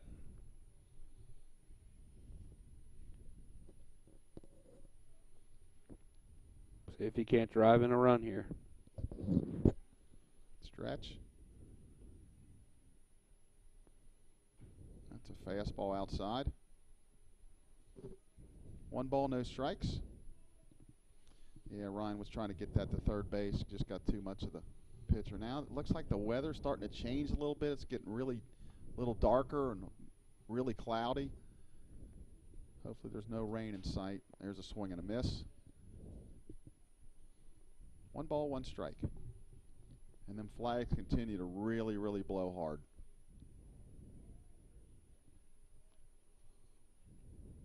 One and 1. Pitch. Swung on and lifted towards right. That wind's going to make that a tough catch. Yeah, it's going to go right on the line there. Lyle says it's fair. It was caught anyway. So that's the end of the inning. The Lions do not score in the 4th. They do get a hit. They leave 1 on. So we're through 4. Franklin 8, Mount St. Joe 5.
we're back for the top of the 5th inning. And back with the play-by-play, Blake Watson. Leading off is the catcher, Anthony Smith, as Caden Morris goes out for his 2nd inning of work. Morris has a sign he wants. Rocks, delivers. Strike right down the middle. It's a good start. We're right in the ball game here. Absolutely. Trying to get my live stats back up. Morris heading the count on 1 now. Rocks, delivers. Strike on the inside corner. Goes outside corner first pitch, inside corner second pitch. 2 really good pitches. And he's way ahead now. Now you can play around a little bit. Yep. Morris working quickly. Tries to get the breaking ball, get him to chase a breaking ball, bounces it there. Yeah, looking down at the stands here, looks like everybody's kind of bundled up today. It's a lot different day than it was yesterday. I see some people in blankets, and you never know what you're going to get in Cincinnati weather. The one benefit to being here is the closed air press box, baby. Yeah, we were talking about it's nice that we were not at Xavier today. Just misses down and away, runs the count 2-2. Or even Florence. I mean, that's an open air press box that it would be. It's a concrete box too. It just gets cold. It does. So we're happy with where we're at. 2-2 the count now to the Grizzlies catcher, who just misses down and away. Good job there by Smith to hold up. Yeah, that's a really good pitch there. Just didn't get the call. Now, if you're Morris, whatever you do, you don't want to lose him. Has a sign, Rocks, delivers. Ball hit into right field. That's going to be down. Get all the way to the wall in the corner. Mirror over to cut it off. Throw into second. Stand up double. Yeah, nice job by Anton. Showed good arm. Got over there fast, but at least he held him to a double instead of triple. Sometimes it bangs around in that right field corner and kicks around, and a guy can get 3. So he really played really well. Really good at bat there by the Franklin catcher. Yeah, it really was. He took a really tough 2-2 pitch that was borderline. He got the call for the ball, and then he rockets into right field down the right field line. So they got a leadoff guy on second. And my apologies, Smith is the designated hitter today, not the catcher. I had 24 and 25 mixed up just a little bit. Brings up the second baseman, Redmond. Ooh, Morris gets the call on the inside there. Yeah, looked a few inches inside. Now Luke's going to go out and talk. I guess maybe they got the signals mixed up, which they're going to go on. When you're a runner on second, sometimes you go second sign, sometimes you go the first sign, and then whatever comes after that. So if you put down a 2, that means you're going to go the second signal after that. There's all kind of different ways you can do it, but you got to make sure you're on the same page. Lyle signals up to us that that's the second visit. We're not keeping those. Nope. So 0-1 the count. Morris to the stretch, delivers, misses up. Yeah, I was going to say Legault and Morris, well, probably he's caught a bunch of his bullpens. I believe this is probably the first time in game they've thrown to one another, especially with a runner at second. So if you're Legault, you want to go out and get that ironed out quickly. Morris, ball hit at Carter at third, comes up clean, throws it across. Nice pick over there by Clemens, picks it up just before it skips off the grass. Turf, I guess, technically. One out in the inning. Nice play there by Carter. Nice strong throw across, and a good bounce back by Morris. And again, Andrew Clemens over at first base, a little bit low, good strong throw, and he just makes the play. Now that brings up the catcher, Taylor. 1 for 2 in the ball game with an RBI. You got a big-time shift on here. Frederick behind second base. And, again, it's interesting when they shift the infield. A lot of times the outfield doesn't really shift that much. We're pretty much straight away there. Ryan maybe slightly playing him to pull, but Freddie on the other side of second base. So the charts must show he pulls in the infield, but the outfield's pretty much straight away. Yeah, there it is. Nice play. Back to middle. Freddie comes up clean, gets you out to Clements. Yeah, well, without that shift, that would have been a base hit. So the people that yell and scream about, when they get the bloops, when the shift is on, and that saved a hit right there. And a run. Yep. Smith advances to third, brings up Reed, the third baseman. 1 for 2 with an RBI double in his last at bat.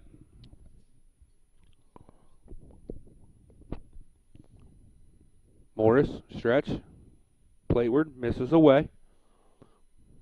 Big out here. Love to find a way to get get out of this without seeing Sanders with runners on. Yeah, for sure. Morris. A 3-run deficit, too. 1-0 the count to Morris, 2 outs here in the inning. Misses down and in. Morris came close to not stopping again. Yeah, again, a runner on third, there's no reason not to stop. And, maybe the umpires let you get away with it, but maybe they don't. It'd be a really cheap way to get a run, and you don't want to give that up. That's better right there. Misses up and in, 3-0 the count now to the 9-hole hitter, third baseman Reed. He's a good, solid player. Junior from Bloomington, Indiana. Yeah, plays a good third base. And he's walked here, and I'll tell you what, I say a lot about this when I'm talking to people. Show me your 9-hole hitter, and I'll show you whether or not you got a good ball club. And that if he's your 9-hole hitter, the rest of your lineup better be pretty darn good. Yeah, and that's a good point there, Blake, because typically, the 9 holes, they're for a reason. But a lot of teams, especially when you talk about Franklin, some of these better teams, their 9-hole is really not their 9th best hitter. Correct. That is a guy that can drive in runs and a guy that you want to help you flip the lineup. And he just did that. So we'll see if they do anything on the bases here. Oh, nice pitch there by Morris. Good breaking ball. Had Sanders backing out a little bit and found the inside corner. Yeah, I would think they wouldn't want to take the bat out of Sanders' hand here and run, so I'm thinking they're not going to run. And Morris picks back to first. He's going to check. Reed didn't give away anything that he was running on that pitch. Morris peers in, gets the sign from Legault. Comes to the set. Plateward, Sanders to Mason at shortstop. Mason flips over to Freddie, and we're out of the inning. Nice job there by Caden Morris to throw up another 0.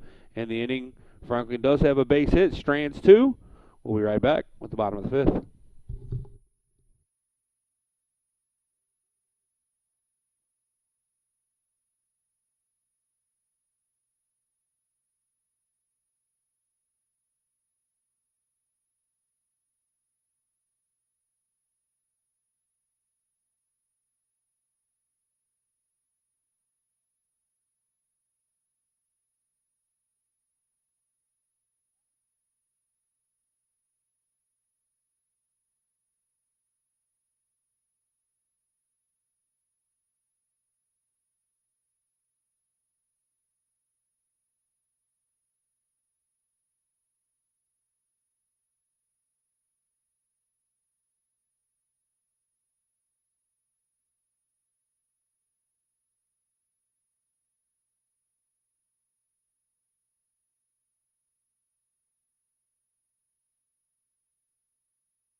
All right, we're back here, bottom of the 5th inning.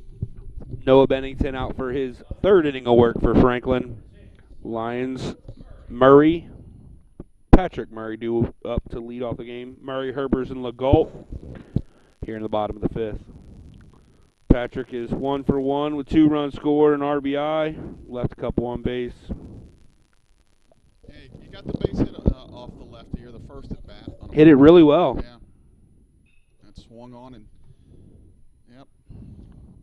Foul down the third base line, well out of play. Good swing again, though, on the left-hander. Yeah, just a little bit behind. He didn't look great on the first 2 pitches out of the lefty's hand and then ripped the third one, so 0-1. Bennington misses away with the breaking ball. And again, that was a strike yesterday.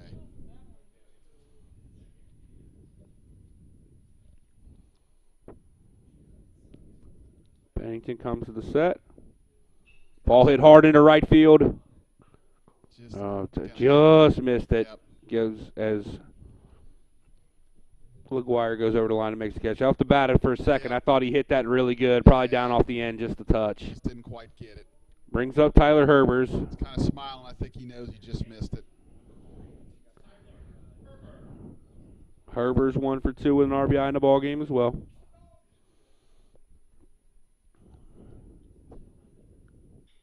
Ball pulled at the shortstop. Sanders. Sanders comes in, makes a backhand play across the diamond to get Herbers. Nice play there.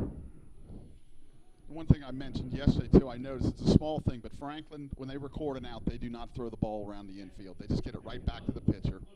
And over the years, Manchester's been that way, too. Rick Esper said they just throw it right back to the pitcher. How do you feel about that? I like throwing it around. Yeah. It just gets kind of everybody involved a little bit, and I like it. Brings up Legault, the catcher. I see both sides of it now. I never really even thought about not throwing it around. If you're cruising on the mound, I can see getting it back to him, and cause I almost see it being like a situational thing. Well, the thing of it is, and I agree with you to a certain extent, but you got to wait for the hitter to get in the box. That's anyway. true. So, whether you're ready to pitch or not, but as I mentioned, all these Franklin pitchers work fast. 2-0 the count now to Legault as Bennington's missed on 2 of them. Now a strike on the outside corner. He's throwing the ball pretty well. Yeah, he settled down after being a little while when he first came into the ball game. We were talking a little bit off air between this. Should he get through this one, he's likely in line for the win. Right. If Franklin doesn't trail again. Right.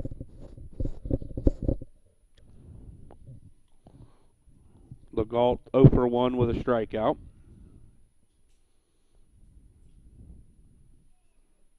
And there's a walk as the pitch misses down and away. That's good. Heard a little bit of chirping from the cheap seats down there. I think some people thought that was a strike, but from our vantage point, it definitely looked out. Brings up the big first baseman, Andrew Clements. Clements with a sac fly in his last at bat. Scoring Patrick Murray from third. Hit a ground out RBI too, so that's outside, yeah.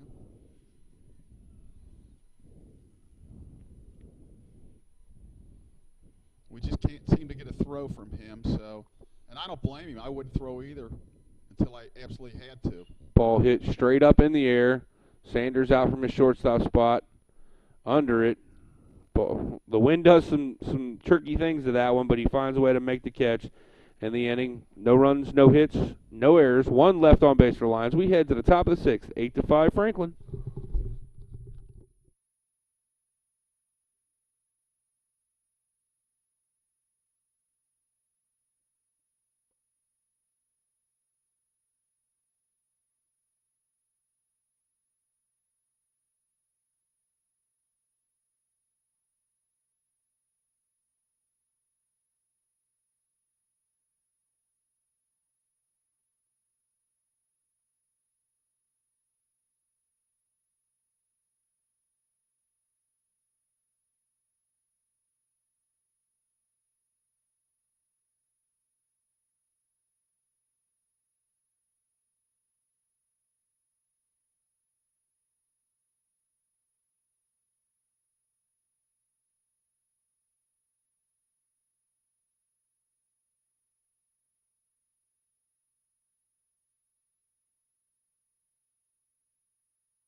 All right, we're back here, top of the 6th inning, leading off. Tyson Lipscomb playing left field today. As Coach Murray said earlier, caught both games of the doubleheader yesterday. Yeah, 4-year starter, has been a really good player for Coach Marshall at Franklin. The senior from Wapahani, Indiana. Now, again, he may have an extra year with the COVID, but a lot of these guys aren't really taking it. Well, it just depends on what your degree path right. is, yeah. Yeah, we have a great. Ooh. That looked good. 2-0 the count now. Yeah, we have a great setup at Mount St. Joseph with the 4+1. I think that's enticing to a lot of the athletes. But at some point here, the next year or two, that that COVID rule year is going to go away because all these guys, I guess, the incoming freshmen and sophomores this year will not have a COVID year. So I guess theoretically, and that's ball 3, if you're a junior or a senior this year, you could still be in line for that. I think I'm right. I think you're right, too. Morris back with a strike on the outside corner. 3-1 the count now to the Franklin left fielder. Morris quickly into the delivery. Lipscomb fouls it off. Runs the count full. He's battled back after 3-0. And Morris has done a good job out there today. Throwing up a couple of zeros and continues the battle. Full count now to Lipscomb. Morris has what he wants. Rocks delivers. Misses down and in. Good at bat for Lipscomb to start it off. Another leadoff walk, though, given by Morris. Brings up number 18, Matt Early, the first baseman. 0 for 1 with a run scored and a walk in this ball game. Decent lead off of first by Lipscomb. Nice pitch there by Morris on the outside corner to get ahead in the count 0-1. Let's get another ground ball here, Blake. Another hard hit ball at Ethan Mason. We'll take that for sure. Carter playing in a little bit. They didn't show bunt. I don't think they're going to. This is one of them you'd like to see him start out and then back up. Just kind of like Reed does at third. Yeah, you see Carter listening in, I guess, to Coach Cam in the dugout. Now he's going to back up. I like that. Okay. Oh, swing straight through it, does Early. 0-2 the count, so now Morris is way ahead. This is where having those catchers that have done a great job blocking thus far this year can come up handy. You'd like to bounce something here and see if you can get Early to swing through it. But you don't want to give Lipscomb a free pass to second base. Ooh, nice pick there by Morris. Lipscomb with a good lead over there. Really good lead. He's had a good lead most of the at-bat, but has shown no signs of wanting to steal second base yet. Yeah, well, 0-2, they might anticipate breaking ball in the dirt, so he's got to throw over there again. Didn't go, but ball hit 0-2. Through the 6-hole base hit. Another 0-2 base hit by the Franklin Grizzlies. I can tell you Mr. Scott Lawson down there is losing his mind. I don't know that there's anything on the baseball field that irritates him more that I've heard. Yeah, he really – and again, nobody likes 0-2 hits. You're going to have them once in a while, but Yeah. To be fair, to his point, we probably had more than we should have at this point of the year. But, yeah, you hate like heck to get ahead and then just make a mistake and throw it right down the middle. Coach Marshall goes through the signs over there. It's coming in is Noah Wood. Noah Wood, the second leading hitter on this Franklin team coming into today. Let's see if they show bunt here. Lions are expecting it as Morris misses away. Clemens charging hard from first.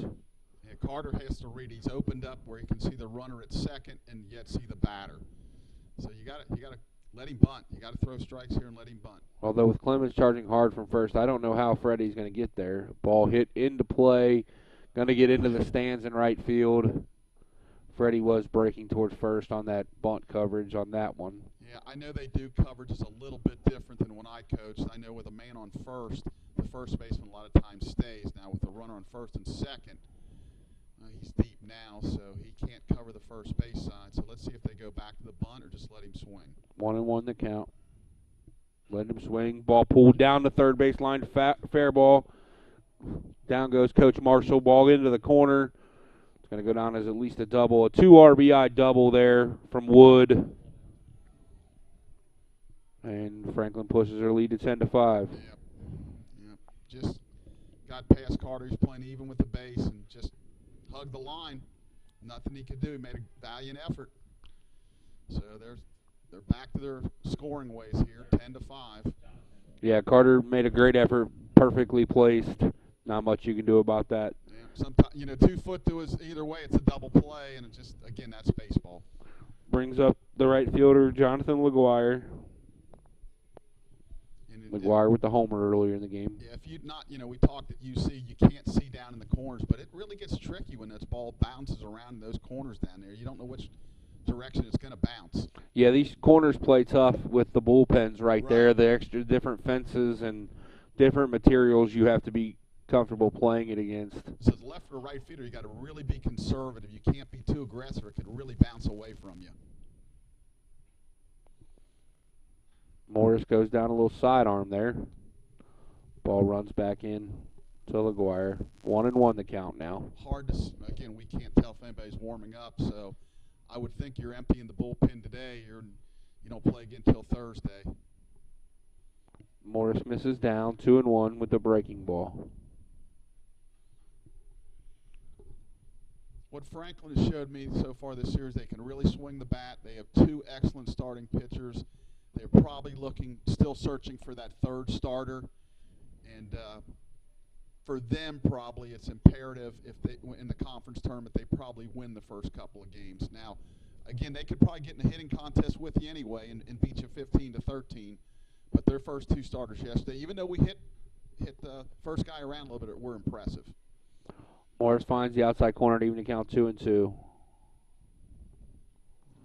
Ryan Murray's going to go a little bit shading a little bit towards right center. Misses down and away to run the count full. Wind still whipping out to right. For the folks out there, they do have the option of playing these series Friday, Saturday, but they chose to go Saturday, Sunday this weekend. Both teams have to agree. Yeah. Misses down as LaGuire walks.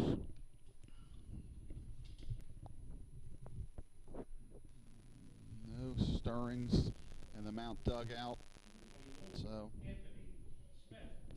brings up the designated hitter Anthony Smith, 2 for 3 with a pair of RBIs and a run scored.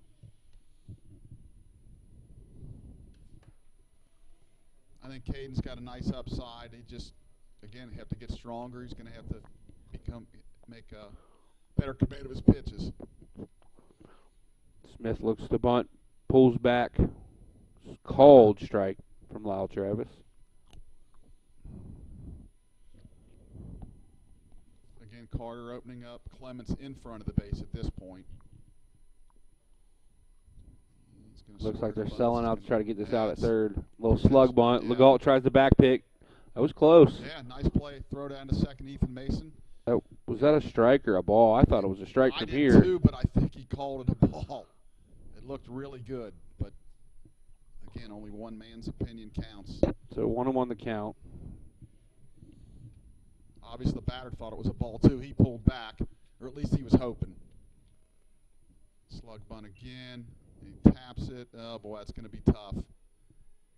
Nice play. And out at first. Mason. Really good play. Mason steps on the mound. I hope he's okay. I think he's okay. That's a heck of a play by Ethan Mason. He pulled back the slug bunt. He tapped it, and Ethan had a really slow roller to come in and get. He made the play. Really nice play. Franklin gets what they want. They move the runners. But correct. Same as a bunt. Yeah, but other than it's an official at bat versus unofficial. No, that's true. But yeah, now they got two guys. So are we going to play in, or are we just going to concede? I know they don't want to play in, but boy, you're down 5. Yeah, they're going to come in. I think as much as you hate to do it. Brings up the second baseman Redmond with the infield drawn in. Again, as a coach, you really try not to, because especially on turf, the ball scoots through. Anything past is going to be 2 runs, but on the other hand, you're down 5 already. These are tough situations. If they were down 2 or 3, maybe, but 5, it's just tough to give that up. Nice pitch there. As Caden Morris comes back to even the count, 1-1. This is where we talk a lot about the bullpen. This is where it'd be great to have a guy out there with just pure strikeout stuff. Yep. A few years back they had Farmer and Gunnell and Hoffman. Right, that was pretty good. Caden bounces one. Legault does a good job of keeping in front. And to be fair, in all my years watching HCAC or coaching baseball in this league, I don't know that anybody's ever had like a 7th, 8th, and 9th inning guy you could throw out there and basically say the game was over. Yep. If we had the lead after 6, Coach Newman could say, you're 7th, you're 8th, you're 9th. And they did end up starting Zach towards the end of his career. But Ball hit into right field, and Mears tailing away. Meir over to the line, makes the catch. There's going to be a play at the plate here. Oh, it was close. Yep. Nice play by Anton, but Franklin scores another, pushes their lead out to 11-5. It'll be a sacrifice fly. Nice job by Anton. Did everything he could. Good strong throw. Both runners move up. Good base running by Franklin. Brings up the catcher, Adam Taylor.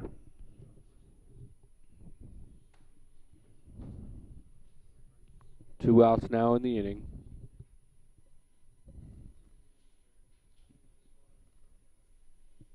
Hold him right here. Swings through the fastball up. Looked like he was trying to hit that one a nipper. Yeah, he sure was. Again, we mentioned earlier the Lions really struggling with injuries. A lot of key guys are continuing to miss games. It hit him. So it hits him. I think this is Jake Lawson's 3rd weekend in a row he's missed. Matt Brandkamp has missed all the series. He's been out since Florida, and he's out for the season. Jackson Gutzweiler, he's been hurt since Florida, I believe. And I feel like I'm missing somebody else in there. So there's somebody else that's injured too, I believe. Those 3 alone is a third of the guys you'd expect to be playing in this ball game right now. Right. Kevin Schaff is the other one that's out right now. Basically playing shortstop every day for a while. Ethan's done a good job at shortstop, but you'd like to have all your guys, and just unfortunately it just hasn't worked out that way. That brings up the 9-hole hitter, Colby Reed, the 3rd baseman. I mean, Jake Lawson was hitting 366, Jackson Gutzweiler 296, Kevin Schaff 306, and Matt Brandkamp, again, in only 24 bats, 417. But Matt was really going well. He really was. I mean, he was just really hitting the ball hard. Played left field for the first time since he was a freshman. Did great out there. He really did. And, well, unfortunately, one of the greatest catches I've ever seen, that's where he got injured when he dove in left field at the last game in Florida. Ball hit straight up in the air.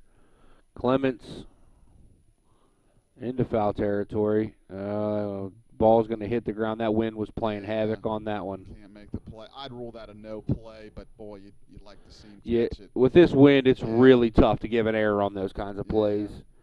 Typically, you would see an error on a foul ball that should be caught, but I don't think we should give one today. Well, it's like, he's got to, the wind's going to go that way, so you got to a little compensate. Again, hopefully he'll learn from that.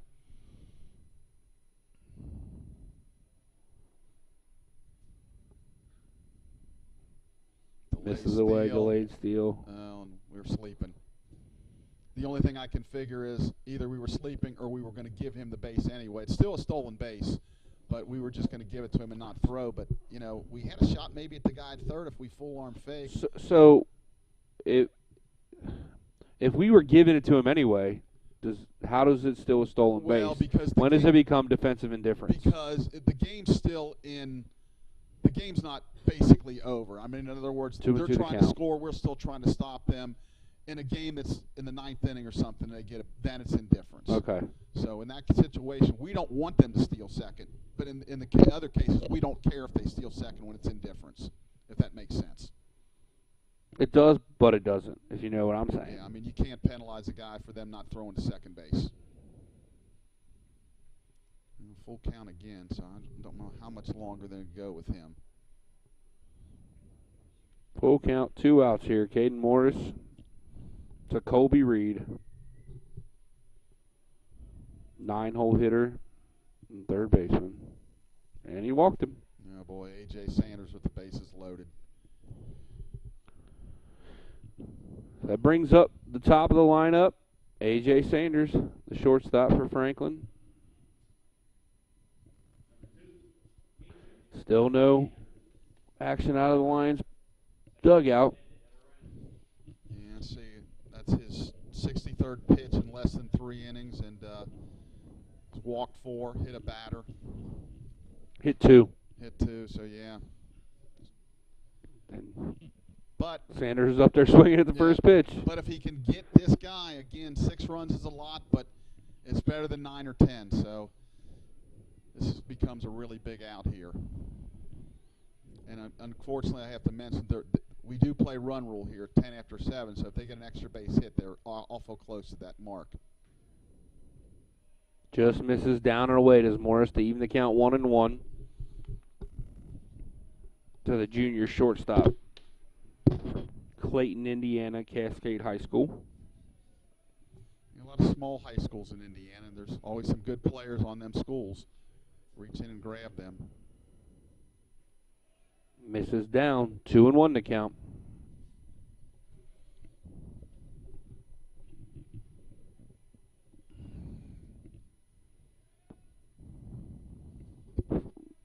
Bases are full of Grizzlies. They all lead away. No one being held on at this point. Morris, plateward. Hit him. Hit Sanders. That's the third hit batter for Morris. Forces in a run.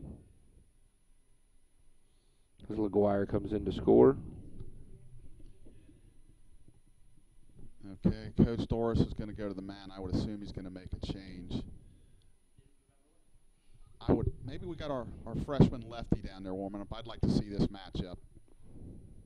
But again, at some point, some of these other guys have to get opportunities. I know you're clearly trying to win, and you have to earn your opportunities. Don't get me wrong. Well, is he going to make? Yeah, he's making the change. We'll be back with the new pitcher for the Lions right after this.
All right, the new pitcher on for the Lions is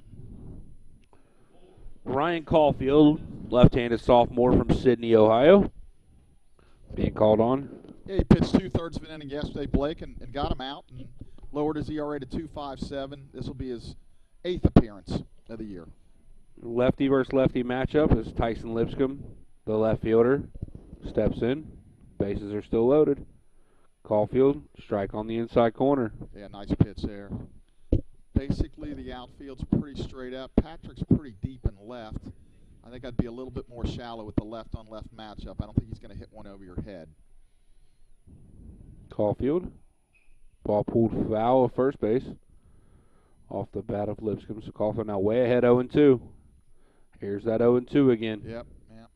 I guess it's like anything else. You'd rather be 0-2 than 2-0, but you got to somehow, make some really good pitches here. Miss a little bit off the plate. Make him get himself out or chase rather than just groove a two-strike pitch right down the middle. That's what I mentioned earlier when Franklin's very disciplined. They don't get themselves out a lot, and really then he pitch. does. Yeah, great breaking ball from Caulfield that gets away. Hit off the end of the bat of Lipscomb, fly it out to Ethan Mason. Caulfield gets the Lions out of the inning. Franklin does score 4 times, now lead 12-5.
All right, we have a new pitcher on the mound to start the bottom of the sixth for the Franklin Grizzlies. Number 11, Will Butts, the freshman from Yorktown, Indiana, Yorktown High School. Yeah, Will is making his 7th appearance on the year. He's 0-1 with a 7.82 ERA and 12 2/3, giving up 19 hits, only 3 walks, and 4 strikeouts. So basically he pitches to contact, and he relies on his defense to make plays. And with a 7-run lead, you know, he's got to like his chances here to, you know, maybe scatters a run or two. But, you know, if you don't walk people when you got a 7-run lead, you got a pretty good shot to maintain that lead. Leading off the inning for the Lions is Jared Frederick. I'll tell you what, I'm a little bit surprised. Obviously, I did not see yesterday's ball games live. These 3 Franklin pitchers we've seen thus far today, the ERAs are all pretty high, but they all seem like they throw it pretty well. Yeah, they're throwing strikes, and again, they all work fast, and he's just trying to piece this together.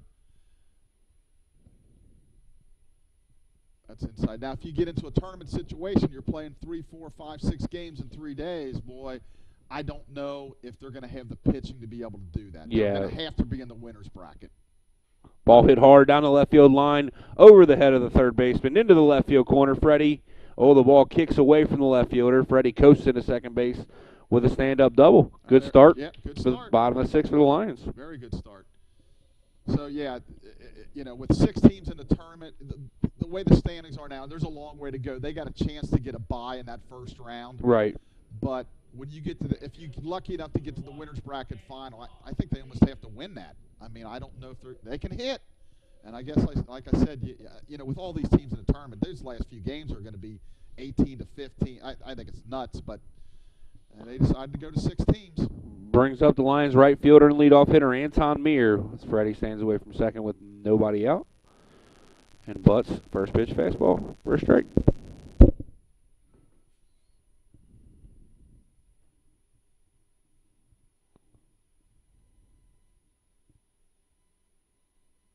Butts, Meir at third baseman. Third baseman, strong arm. Threw it away. Gets down the right field line. That'll go down as an error on the third baseman. E5 throwing. Yeah. But nevertheless, Lions have 2 in scoring position with nobody out. He just did this. It's like, my bad. So that's his second error. He's been usually pretty solid. So Ethan Mason with a chance driving a couple runs here. He's been swinging well at a base hit in his last at bat.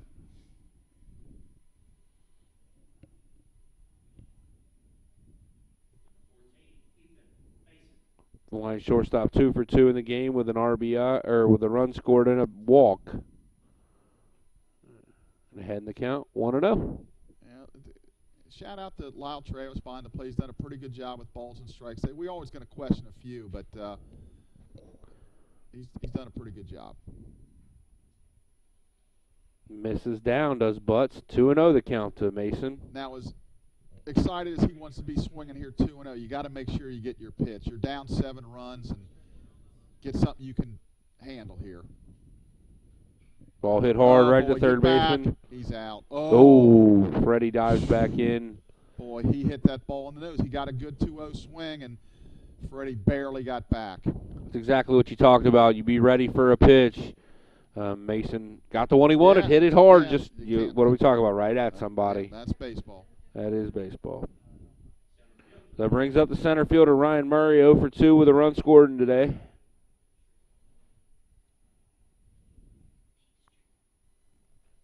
Misses down and away to Ryan with the fastball. 1-0 the count. And again, I will repeat, yesterday that was a strike. That was in the right-hand batter's box. Yeah, that's rough. I saw it yesterday being called a strike by not Lyle. That's a good pitch right there, right in the corner. Nice pitch there by Butts to even the count 1-1. And I assume they're going to go right at these guys with a 7-run lead. I would. Pitching Ryan away to start this at bat.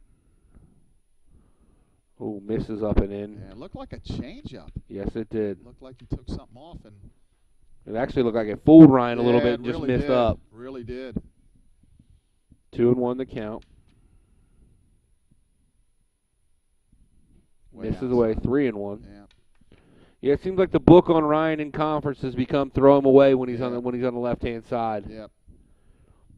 Hopefully he'll challenge him here.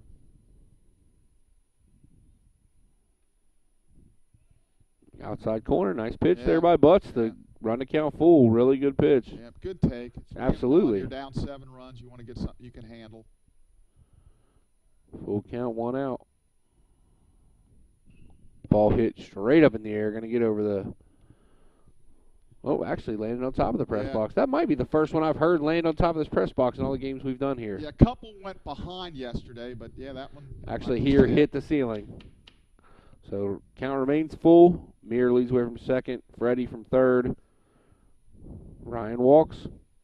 Good at bat there by Ryan Murray. And looked like a change-up up. So, again, you know, you don't want to give him anything to hit, but yet, you know, you're up 7. Now all of a sudden Carter comes up and a couple hits here, they're right back in it. Yeah, we're talking about this a lot like we did before the 4-run third.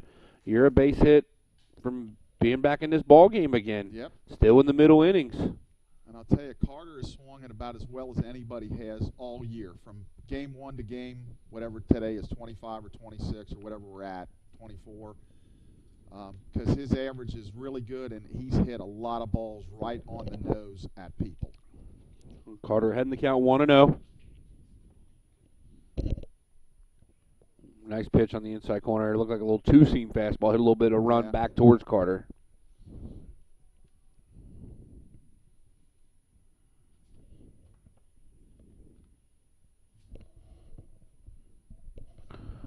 Butts misses down and away. 2-1 the count now to Owen. Yeah, he's going to get a fastball here. Be ready. And unfortunately, our out this inning was a line drive shot right at the third baseman. Left center field gap's huge here for Carter. Misses down. 3-1. There's the fastball just down. Yeah, Carter's got to be patient. Again, 3-1, you want to come out of your shoes, but you're down 7. This is the old one pitch, one spot thing. 100%. You're looking for a fastball in your zone. 100%. Unless it's there, you're taking. That's a good take. It was maybe at the knees. That's a good take. He's got to do it again, and you're going to get another fastball here. Full count, 1 out. Bases full of Lions.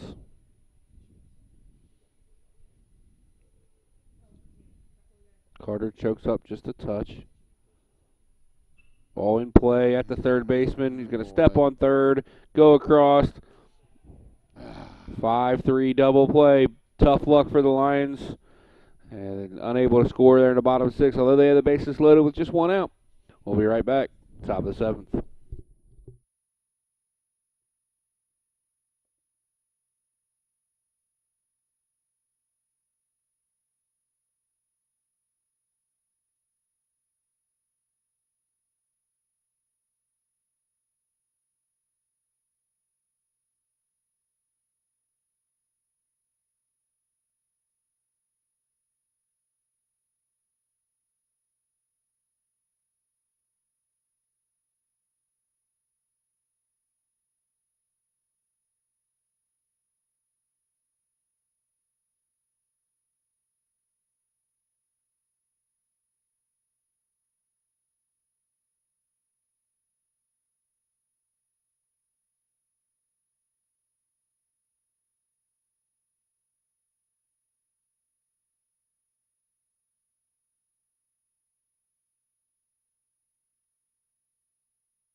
All right, we're back here, top of the 7th inning. Leading off for Franklin, number 18, Matt Early, the first baseman. Fouls off the first pitch off his front foot.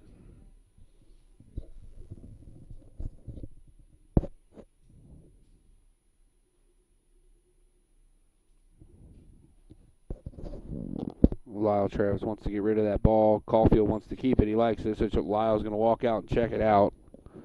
Says Ryan can continue to throw it. So 0-1 the count now to the Franklin first baseman. Caulfield out for his second inning of work. Working quickly. Nice breaking ball there from Caulfield. freezes early. 0-2 the count. And I want to give credit to the UC people here keeping the scoreboard. They've done an outstanding job. After yesterday, it's shaky at times. Caulfield misses down and away with the off-speed pitch. And we want to thank them, as always, letting us use their facility. Head coach Scott Guggens, assistant J.D. Heilman, former assistant, and another former assistant, Austin Woodby, here at UC. Ball pulled it. Carter at third. Carter down to Anita, field it. Strong throw across the diamond to Clemens to get it out. Nice play there by Carter. Yeah, nice job there. Stumbled a little bit to try to get to that backhand, but came up clean and made a nice strong throw. Yeah, I'm sorry. We're really ecstatic that UC lets us use their facility, and the folks here treat us really nice. And we'll be back here one more time in a couple of weeks against Earlham this season. Brings up Noah Wood. Wood puts the first pitch in play at Mason. It's short. Mason knocks it down. Unable to complete the play. That'll be an E6 on Ethan Mason. And see, that bothers me a lot because he's playing it into a do-or-die when it's a routine ground ball. You don't have to make it a do-or-die play. But so many people, they watch it on TV or they get used to it and, just field it and throw it. You don't have to come in and field it one-handed. Hopefully he'll learn from that. He's a good player. That brings up LaGuire. LaGuire, 2 for 3, 3 runs scored, 3 RBI, a walk, and a stolen base. That's a solid baseball game. Yeah, he's had a good series.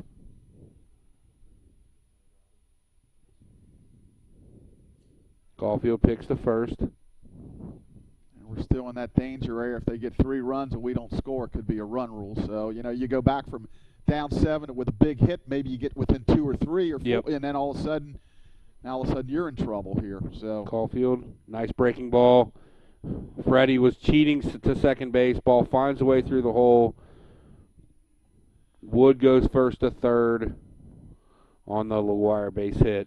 What made it tough there, you're right about Freddie, but he didn't see it off the bat. He did not react at all. I think if he sees it off the bat, reacts, he's maybe got a shot to field that, but the shift was on. He was playing up the middle a little bit, and it was just a little nubber that got through. I actually think it's one of those ones that, just like the other one, the one inning hit off the end cap, and I think he thought that was going to be up the middle, and it squirted back to the right side. Yeah, just misread it. So runners on the corners with 1 out. And Smith, the designated hitter, who's 2 for 4 with a pair of RBIs and a run scored and a double in the ball game, is up. Caulfield, first pitch strike.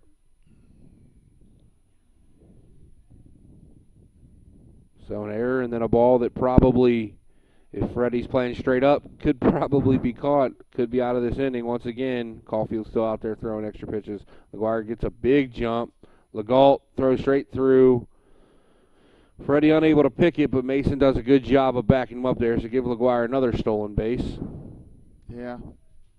Good throw there by Legault. Yeah, he's got a quick release. He just, that bounced a little bit. He's got a strong arm, like you said. He's just going to have to be a little bit more accurate.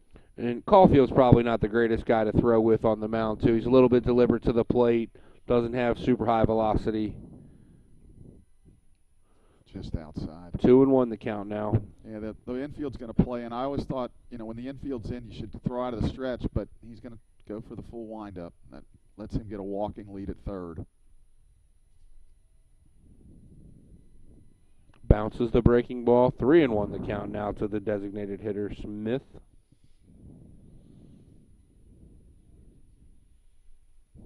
So you do have a base open, but Deadman behind here is 1 for 2 with an RBI and a run scored, a couple of sacrifice fly, I believe, and a walk or hit by pitch. Ball hit hard into left field. That's a base hit. Going to score 2. Pushes the lead out to 14-5. Yeah. Again, one of those, ifs and buts there. We commit an error, and then maybe a ball, like you said, that's a routine ground ball. Maybe we're out of the inning. Instead, they score 2 runs. Brings up the second baseman, Redmond. Blake, we just have no room for error with this team, especially, we've talked and documented the injuries. We're going to have a pinch runner at first now. So the designated hitter Smith. Looks like number 40. Day is over. Brings in the designated hitter Sean Thomas, outfielder, senior from Indianapolis, Indiana, Yep, Perry pinch. Meridian High School. Yeah. Get an opportunity to pinch run, get in the game. Could be the run that matters, and if it ends up being a 10-run run rule. Got a good lead. Caulfield picks to first. And again, I'm a stickler with this, but I'm hoping our lefties next offseason can really work on their moves. It should be a weapon. There's a fastball for a strike, and he actually kind of slide steps there because just doesn't feel confident in the move. But I think it's just a matter of working on it.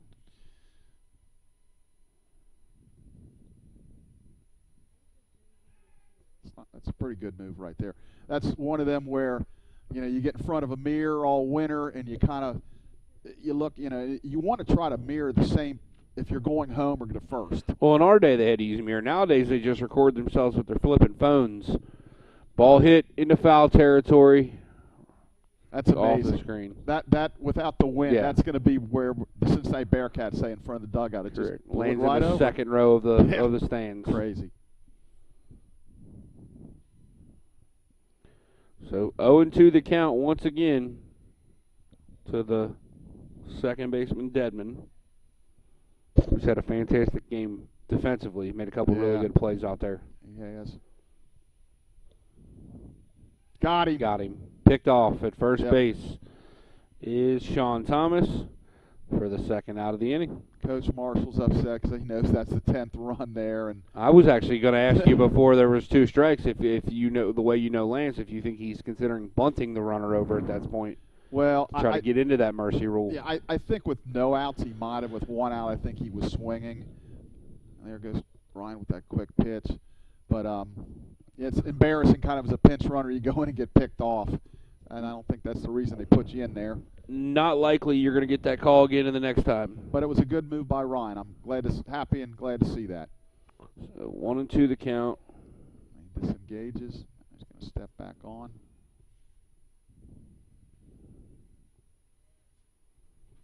Strike 3. Strike 3, yeah. When we're out of the inning, Franklin does again score twice, leads 14-5. Bottom of the 7th.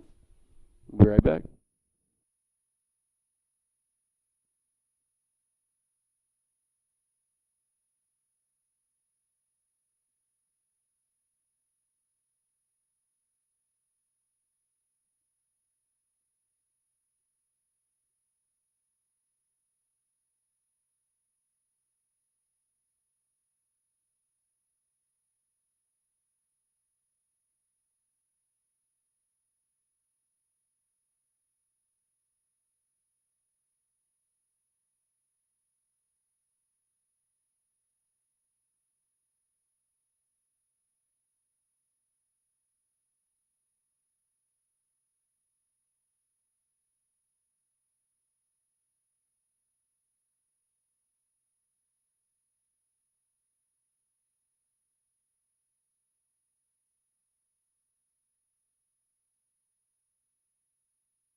All right, Chuck, we're back here, bottom of the 7th inning. Due up for the Lions, Patrick Murray to lead it off. We got a new pitcher on the mound for Franklin.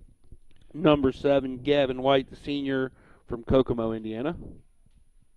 Yeah, it's his fourth appearance of the year. He's appeared in 4 innings, 3 hits, 1 earned run, 3 walks, 4 strikeouts, and he's 2.25 ERA. Oh, Patrick's not going to be happy with that call. No. He was jumping out of the way of the ball in the inside corner. White from that kind of low 3/4 arm slot. Ball fouled straight back out of Patrick. 0-2 the count. Yeah, good swing there, but quickly behind 0-2. So we talked before we came back on the air how Coach Marshall, since the left, he's been there kind of just going 1-1-1-1, trying to get through it with a bunch of 4 or 5 more pitchers. Patrick hits it into play. Shortstop Sanders into the hole.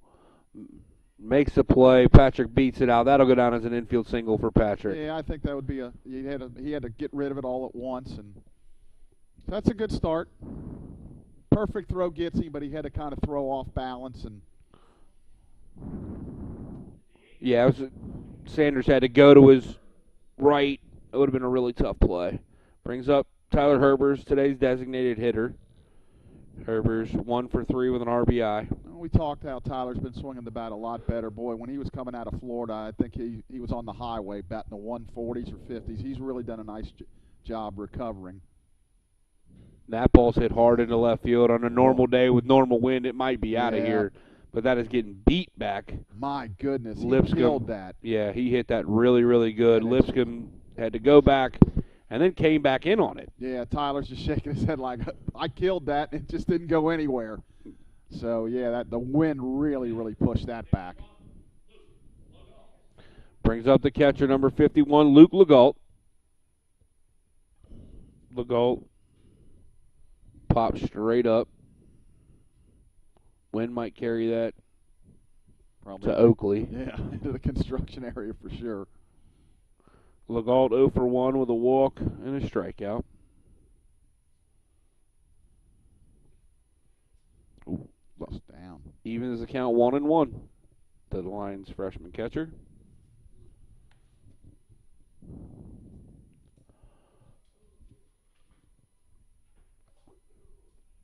Misses up. Just missed. Lyle gave a little twitch like I thought he was going to yank that one. So 2-1 the count now to Legault. Patrick leads away from first. 3-1 the count now to Legault. Yeah. Again, everybody misses a few calls, but Lyle's been pretty consistent. Absolutely. He's he typically is. Yeah, he basically is calling the plate. Legault swings through a pitch. See, that was ball 4. Yeah, 3 balls, 1 strike. You're down by 9 runs. You got to have something you can really drive. If not, just take the pitch, because it was probably ball 4 anyway, as you said. And then hits the ball into the hole. Boy. Jones makes a nice play. Yeah. Unable to come up cleanly with that, but really nice diving stop there So that'll be an by infield Reed. hit. So back-to-back infield hits. Yeah, nice job. I thought he was going to get up and be able to force Patrick, but he just couldn't quite get rid of it. Made a couple of errors in this ball game, but Colby Reed, I really like the way that young man plays. I do too. Brings up the Lions' big first baseman, Andrew Clements. Now, this is a situation where, and I know he probably has never bunted in his life, but if you bunt it, it's going to be bases loaded, no outs. You'd like to see him do that, but that's just not going to happen. Ball pulled at the first baseman. That's a foul ball. Yep. Although I'm not sure I saw either umpire signal that it was a foul ball. Yeah, I guess he just yelled it. We can't really hear from That's up true. here. But you can point, too. You're allowed to do that. Typically, they point. Obviously, you don't yell fair. You point fair, but you can still point foul. That was close. Ball hit hard into the first baseman. Early picks it up. Is going to race Clements to the bag. Wow, nice Gets the out. play. Nice play there by Early. Yeah, he hit that on the screws really hard, and the first baseman didn't break at all. The pitcher did not break at all to cover first, so Andrew would have had a shot to beat that out. That's a nice play. Yeah, Early made the like old school hockey goalie type save. Yep. Knocks it down and races Clements to the bag, who actually runs pretty good for a big man. And barely beats him in the bag. Brings up the Lions' second baseman, Jared Frederick. Freddie. 1 for 2 with a walk in the ball game. Now heading the count 1-2 as Butts misses up. Yeah, he had a double. Or White, I'm sorry. Yep. 1-1 the count. We talked about our guys not possibly pausing. He's very close to not pausing also. Again, he's not gaining an advantage, but he did that time. Maybe he heard me. 1-2 the count. So is there anything in the rule book that says you have to about gaining an advantage? Well, it basically no. If you balk, you're supposed to call the Okay. balk. But a lot of umpires look at it and go like, it's, Ball hit straight up in the air. Wind pushing it. Catcher over. Makes the catch. Lions are retired in the bottom of the 7th. We'll be right back at the top of the 8th.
And we're back for the top of the 8th. Lions trail 14-5. Ryan Caulfield still on the mound for Franklin. Leading off is number 25, Adam Taylor, who's just caught that last foul pop-up. They're going to shift him. Freddie's going to be behind second. First pitch is a fastball for a strike. I think this was the young man they shifted last time, and Freddie made the play up the middle, I believe. I think you're right. And like I said, when the shift doesn't work, everybody yells and screams, and that ball's down. But when it works, we turned a double play yesterday when a shift, and, of course, they beat it a couple times. So. Well, and, Caulfield's not a super hard thrower, so you expect him to be out in front a little bit. And well, there you go. Line drive right at him. It would have been a base hit. And I think you make a great point. That's why there's not an end-all, be-all. I mean, it may show shift, but if a guy's throwing a lot slower than maybe a hard-throwing guy, so you have to make adjustments. If we had a guy out here throwing 90, I don't think he's going to pull the ball. Correct. So I think you got to use some common sense when you do that too. Yeah, Ryan's a soft-tossing lefty, not super soft, but he throws a lot of breaking balls too. The idea is right-handers to be out in front, like Mr. Reed was right there. He just swung through and missed it, but he was well out in front of that pitch. Right. Colby Reed at the plate. 1 for 2 on the day with a couple of walks.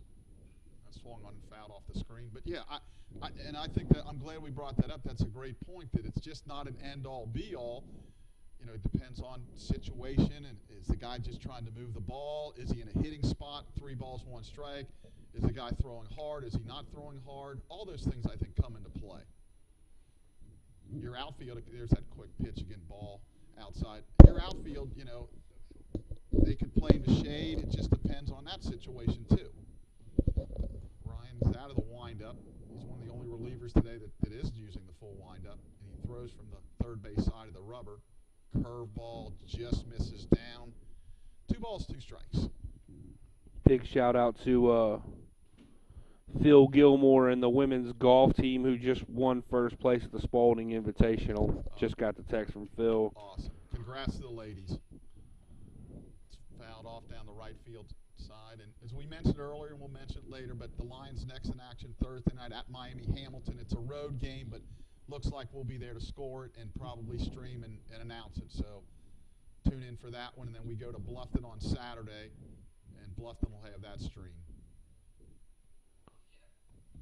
For the Lions, Patricia Winholtz and Amy Smith tied for second place in that tournament. That's fantastic news. Today had to be kind of a rough day to play. Oh, awful. But what do they say? Only the strong survive. That's swung and lifted straight away center field. Ryan Murray in his tracks, and he makes the catch for out number 2. You can see, though, even on that routine fly ball, Ryan's feeder's constantly chopping because you don't know what the wind's going to do to it. I think about Ryan. I think about what about trying to catch a punt in this kind of weather right now. Yeah. Good Lord. Yep, we had a few of those days. This boy at Franklin was crazy win this year. At Hanover was crazy win in football. I remember a couple years ago at Defiance in a game we lost. Oh.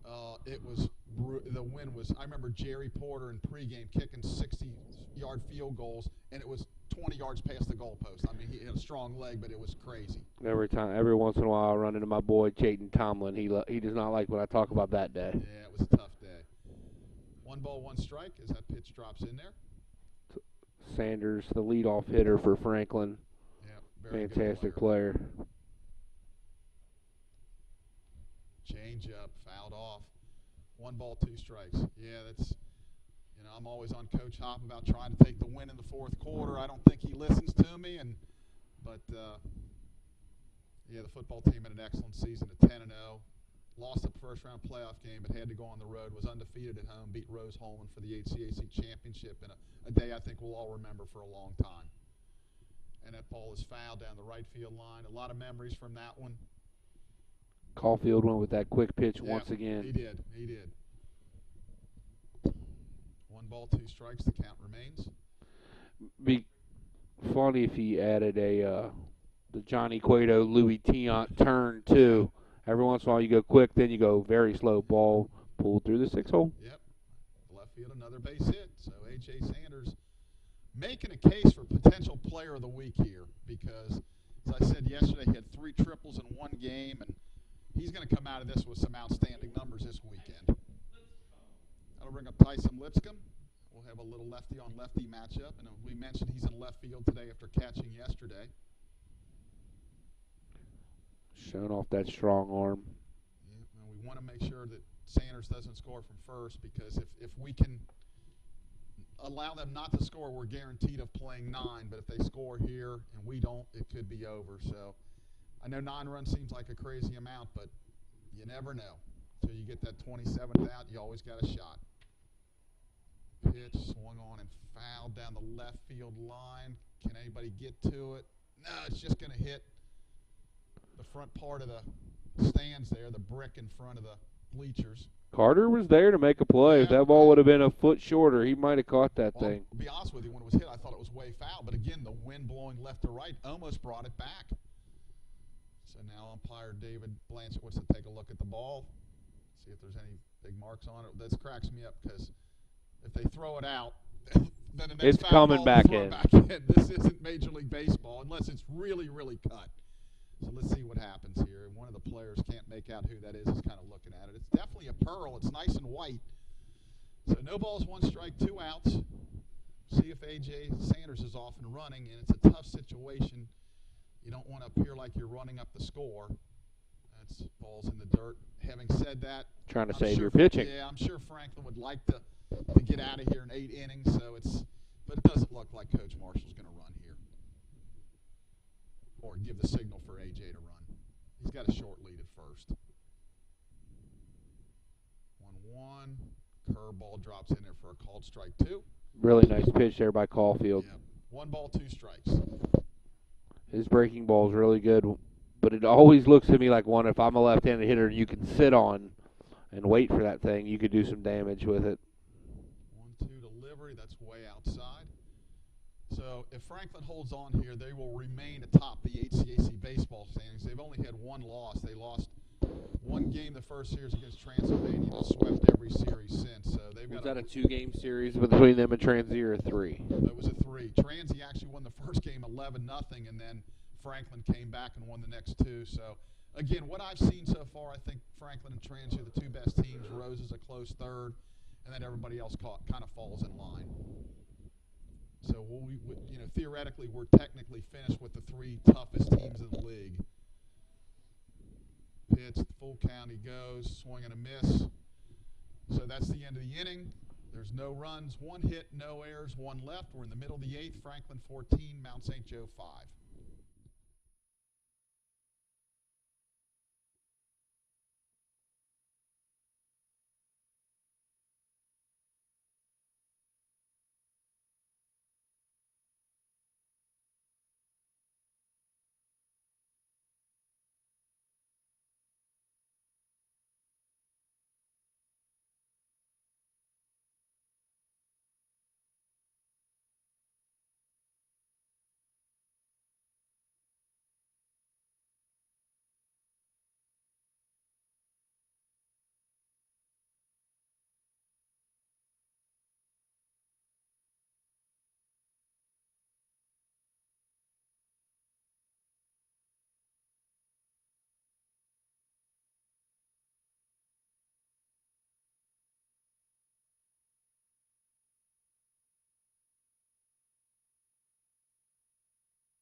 And we're back for the bottom of the 8th.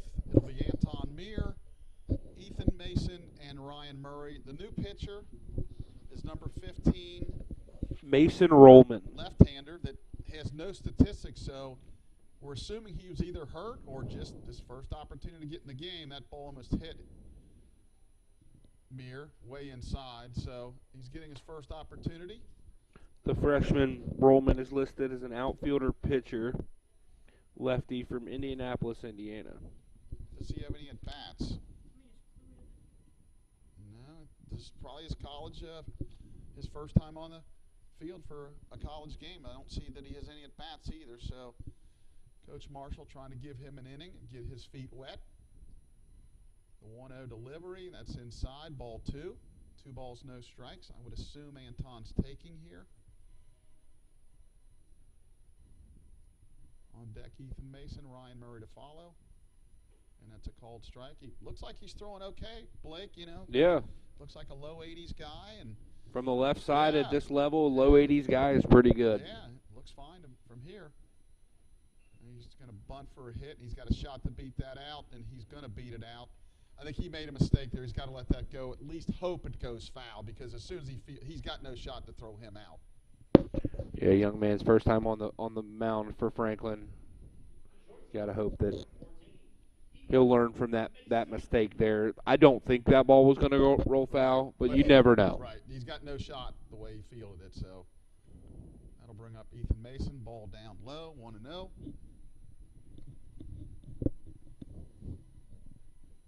One ball, no strikes. Anton with a good lead at first. That's way up and outside. Ball 2. 2 balls, no strikes. So I'm sure the young man's got a little bit of nerves out there too. He's throwing from the third base side of the rubber. 2-0. That's way in. Oh, Ooh, that was that's inside. tough. That was the first time I'm going to say to Lyle that was clearly inside. It almost hit him. You just hate to see it change at the end. That's way inside again. That should be ball 4. 3 balls, 1 strike. Again, try to remain consistent the whole game. 3-1 delivery. That's ball 4 down. So a little bit of nerves. So that'll bring up the center fielder Ryan Murray. Ryan will switch back over to the right side. He's 0 for 2 on the day with a walk and a sacrifice bunt. So it looks like as Franklin, they're going to go, I think, into the scout room and maybe tell somebody to go down and loosen up. They're probably gunning the pitcher, and we need to get to the bullpen. First and second, nobody out. Ryan at the plate. Called strike, fastball right in there. Nice pitch on the inside corner there from Rollman. Stretch. Oh, Anton just stole third. Almost hit him, and he's safe at third. Yeah, he had a running start to steal third, and Ethan, I guess, just didn't see him over there. So ball 1, strike 1. It does keep the double play in order with him not running on the pitch. 1 ball, 1 strike. Stretch. Pitch. Way outside. 2 balls, 1 strike. You know, you got a 9-run lead, you feel comfortable, but yet you start getting a little itchy. You're like, let's get this thing over with if you're Franklin. The young man running down to get loose had his shoes in his hands. 2-1 delivery, swung on and fouled off. A little behind that. Yeah. 2 balls, 2 strikes. He hasn't had many right-handed bats this year, and usually a really good right-handed hitter has not performed as well from this side this year. 2-2. Stretch, pitch, that swung on and popped up a mile high in foul territory, and making the catch. And he continues really to struggle from the right side. That'll bring up Carter Owen. Carter hit into that big double play with the bases loaded in the bottom of the 6th. Maybe it was the 6th to end the inning. There's a called strike. No balls, 1 strike. Rollman looks to have settled down a little bit out there. Mm-hmm. It's driven to right field. Back, and LaGuardia makes a nice catch. That'll be a sacrifice fly for Carter. Hit that ball really well the other way. And that was that wind. It took it. It was a good swing by Carter. Hit it good over there, but the wind almost turned it into a double. Yep, it really did.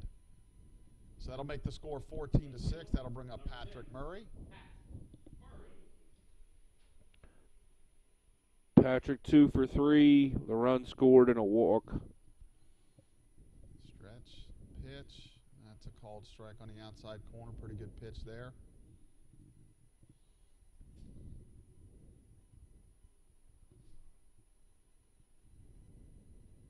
Stretch. That's a called strike 2. Another good pitch. Yeah, Rollman no does a balls, good 2 job of strikes. throwing to that third base side of the plate. Yeah, he really does. 2 really good pitches on him. No balls, 2 strikes. Pitch. That swung on and base hit into right field. Another hit for Patrick. Yep. So that's his 3rd hit of the day. I'll bring up Tyler Herbers. There's one of them mistakes that we've been, getting on our pitches about. He worked really hard. He made 2 great pitches. Then 0-2, he throws it right in there and lines it into right field for a hit. So that'll bring up Tyler Herbers. Tyler's 1 for 4 on the day with an RBI. Absolutely killed the last lazy fly ball to the left fielder. Absolutely murdered it. Yep, and just got knocked down big time.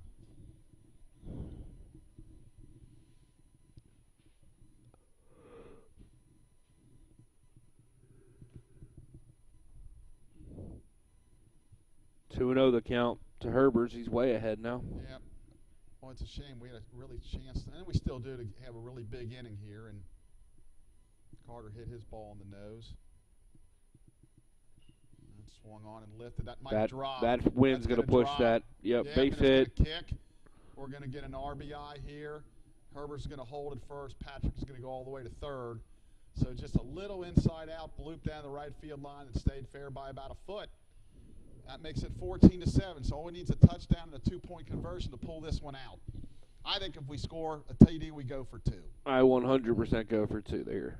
So, you're at home, yeah. all this wind, I'm not kicking it. Yeah, exactly. The extra points aren't guaranteed in this win. So 14-7.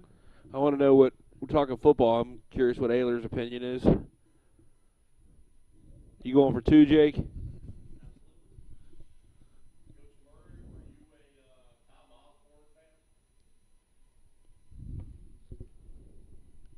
Russ has asked me if I'm a Tom Osborne fan.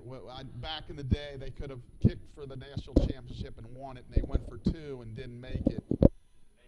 There's a shot. Nice play over there by Reed. Reed. Reed caught it on a line. So, again, hit some balls hard that inning. The Lions do pick up 2. After 8, they trail 14-7.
And we're back for the top of the 9th. Ryan Coffey is still on the mound. First pitch is a strike called. Second pitch is hit a mile to left. Even with the wind, the park may not hold that. Well, it is going to. Patrick Murray got back and he dropped the ball. Boy, it was hit a mile. He got to the spot, and then he hit his glove and he dropped it. So that'll bring up Noah Wood.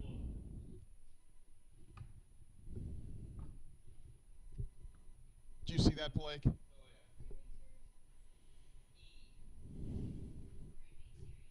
Yeah, I mean it. Yeah, he did drop. I mean, he had to run a little bit, but he did drop it. Hit him in the middle of the glove. Boy, off the bat, it looked like it was way out of here, but the wind really knocked it down. First pitch is a ball low to Noah Wood. 1 ball, no strikes.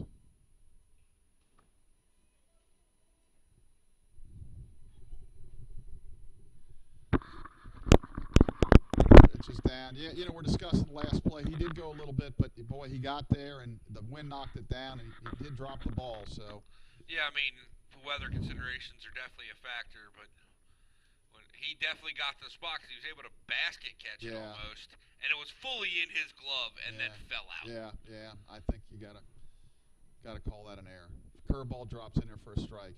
But that ball was absolutely killed. Yep. We thought Herbers got his good. That ball would have been way out of here without the wind. I think that ball there lands about halfway in that side. Swung on, popped foul into foul territory. Andrew Clements over and makes the grab for the first out of the inning.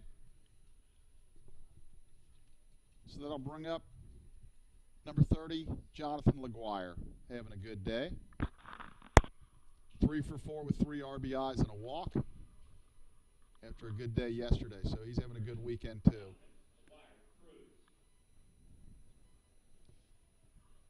So we're in the top of the 9th here, trailing 14-7. That swung on and drilled to center field. That's Ryan Murray going way back, way back, way back. And he makes the catch short of the warning track of the 400-foot. That ball was killed, too. It's a fantastic catch by Ryan out there. Yeah, that was. He had to go a long way. He was probably had to go, 100 foot or so to catch that. So nice play there. Playing a little shallow to start, and that ball almost got to the warning track. And it was a good line drive, too. It wasn't a big fly ball. Yeah, so we got a pinch hitter here. Number 17, Garrett DeHart, freshman from Smyrna, Georgia. Coach Garrett, 2 for 8 on the season. That swung on the line down the right field line. That's clearly going to hook foul. With no wind, maybe it drops in there. Coach Marshall extending his recruiting grounds down to Georgia, I see. Yeah, how about that? No balls, 1 strike. 2 outs here in the 9th. Lions trail 14-7. Anton getting back to his spot.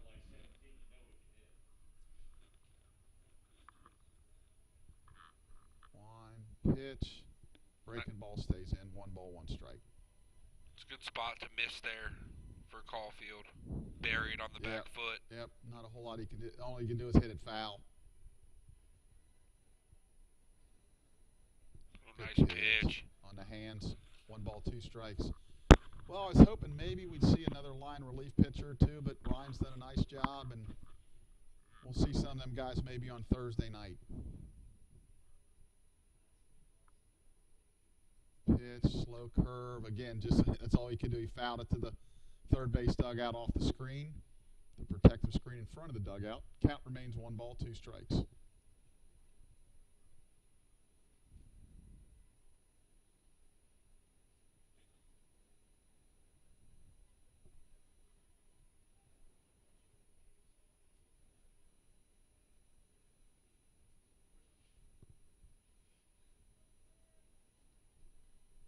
Kicks. He goes with that speed-up pitch. Ground ball to Carter Owen at third. Nice play across the diamond. Good scoop by Andrew Clements again. And that's the inning. They hold Franklin scoreless in the 9th. We go to the bottom of the 9th. Franklin 14, Mount St. Joe 7.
All right, we're back here. One more new pitcher here in the bottom of the 9th for Franklin. Number 13, Reed Schaefer. Schaefer, 8.59 ERA, 0-1. This will be his 5th appearance, 7.1 innings. Has allowed 10 hits, 9 runs, 7 of those earned, 5 walks, and 6 strikeouts. He will face Clements, Frederick, and Meir, unless we see a pinch hitter. Yep, we need a really big rally here. We're going to get swept for the Third weekend in a row? Third weekend in a row. That's tough. That'd be 9. Well, we lost. Well, we won the last game at Hanover, so it'd be 9 conference losses in a row. Admittedly, against good teams, could have got a couple out of that, but you know the old ifs and buts thing. So you got to close the deal. So he's finished with his warm-ups. Another solid arm, it looks like, out of that Franklin bullpen. Another low to 80s guy. Yep. Andrew Clements going to lead it off. Faced a couple of lefties today. He's probably happy to see a righty out there right now.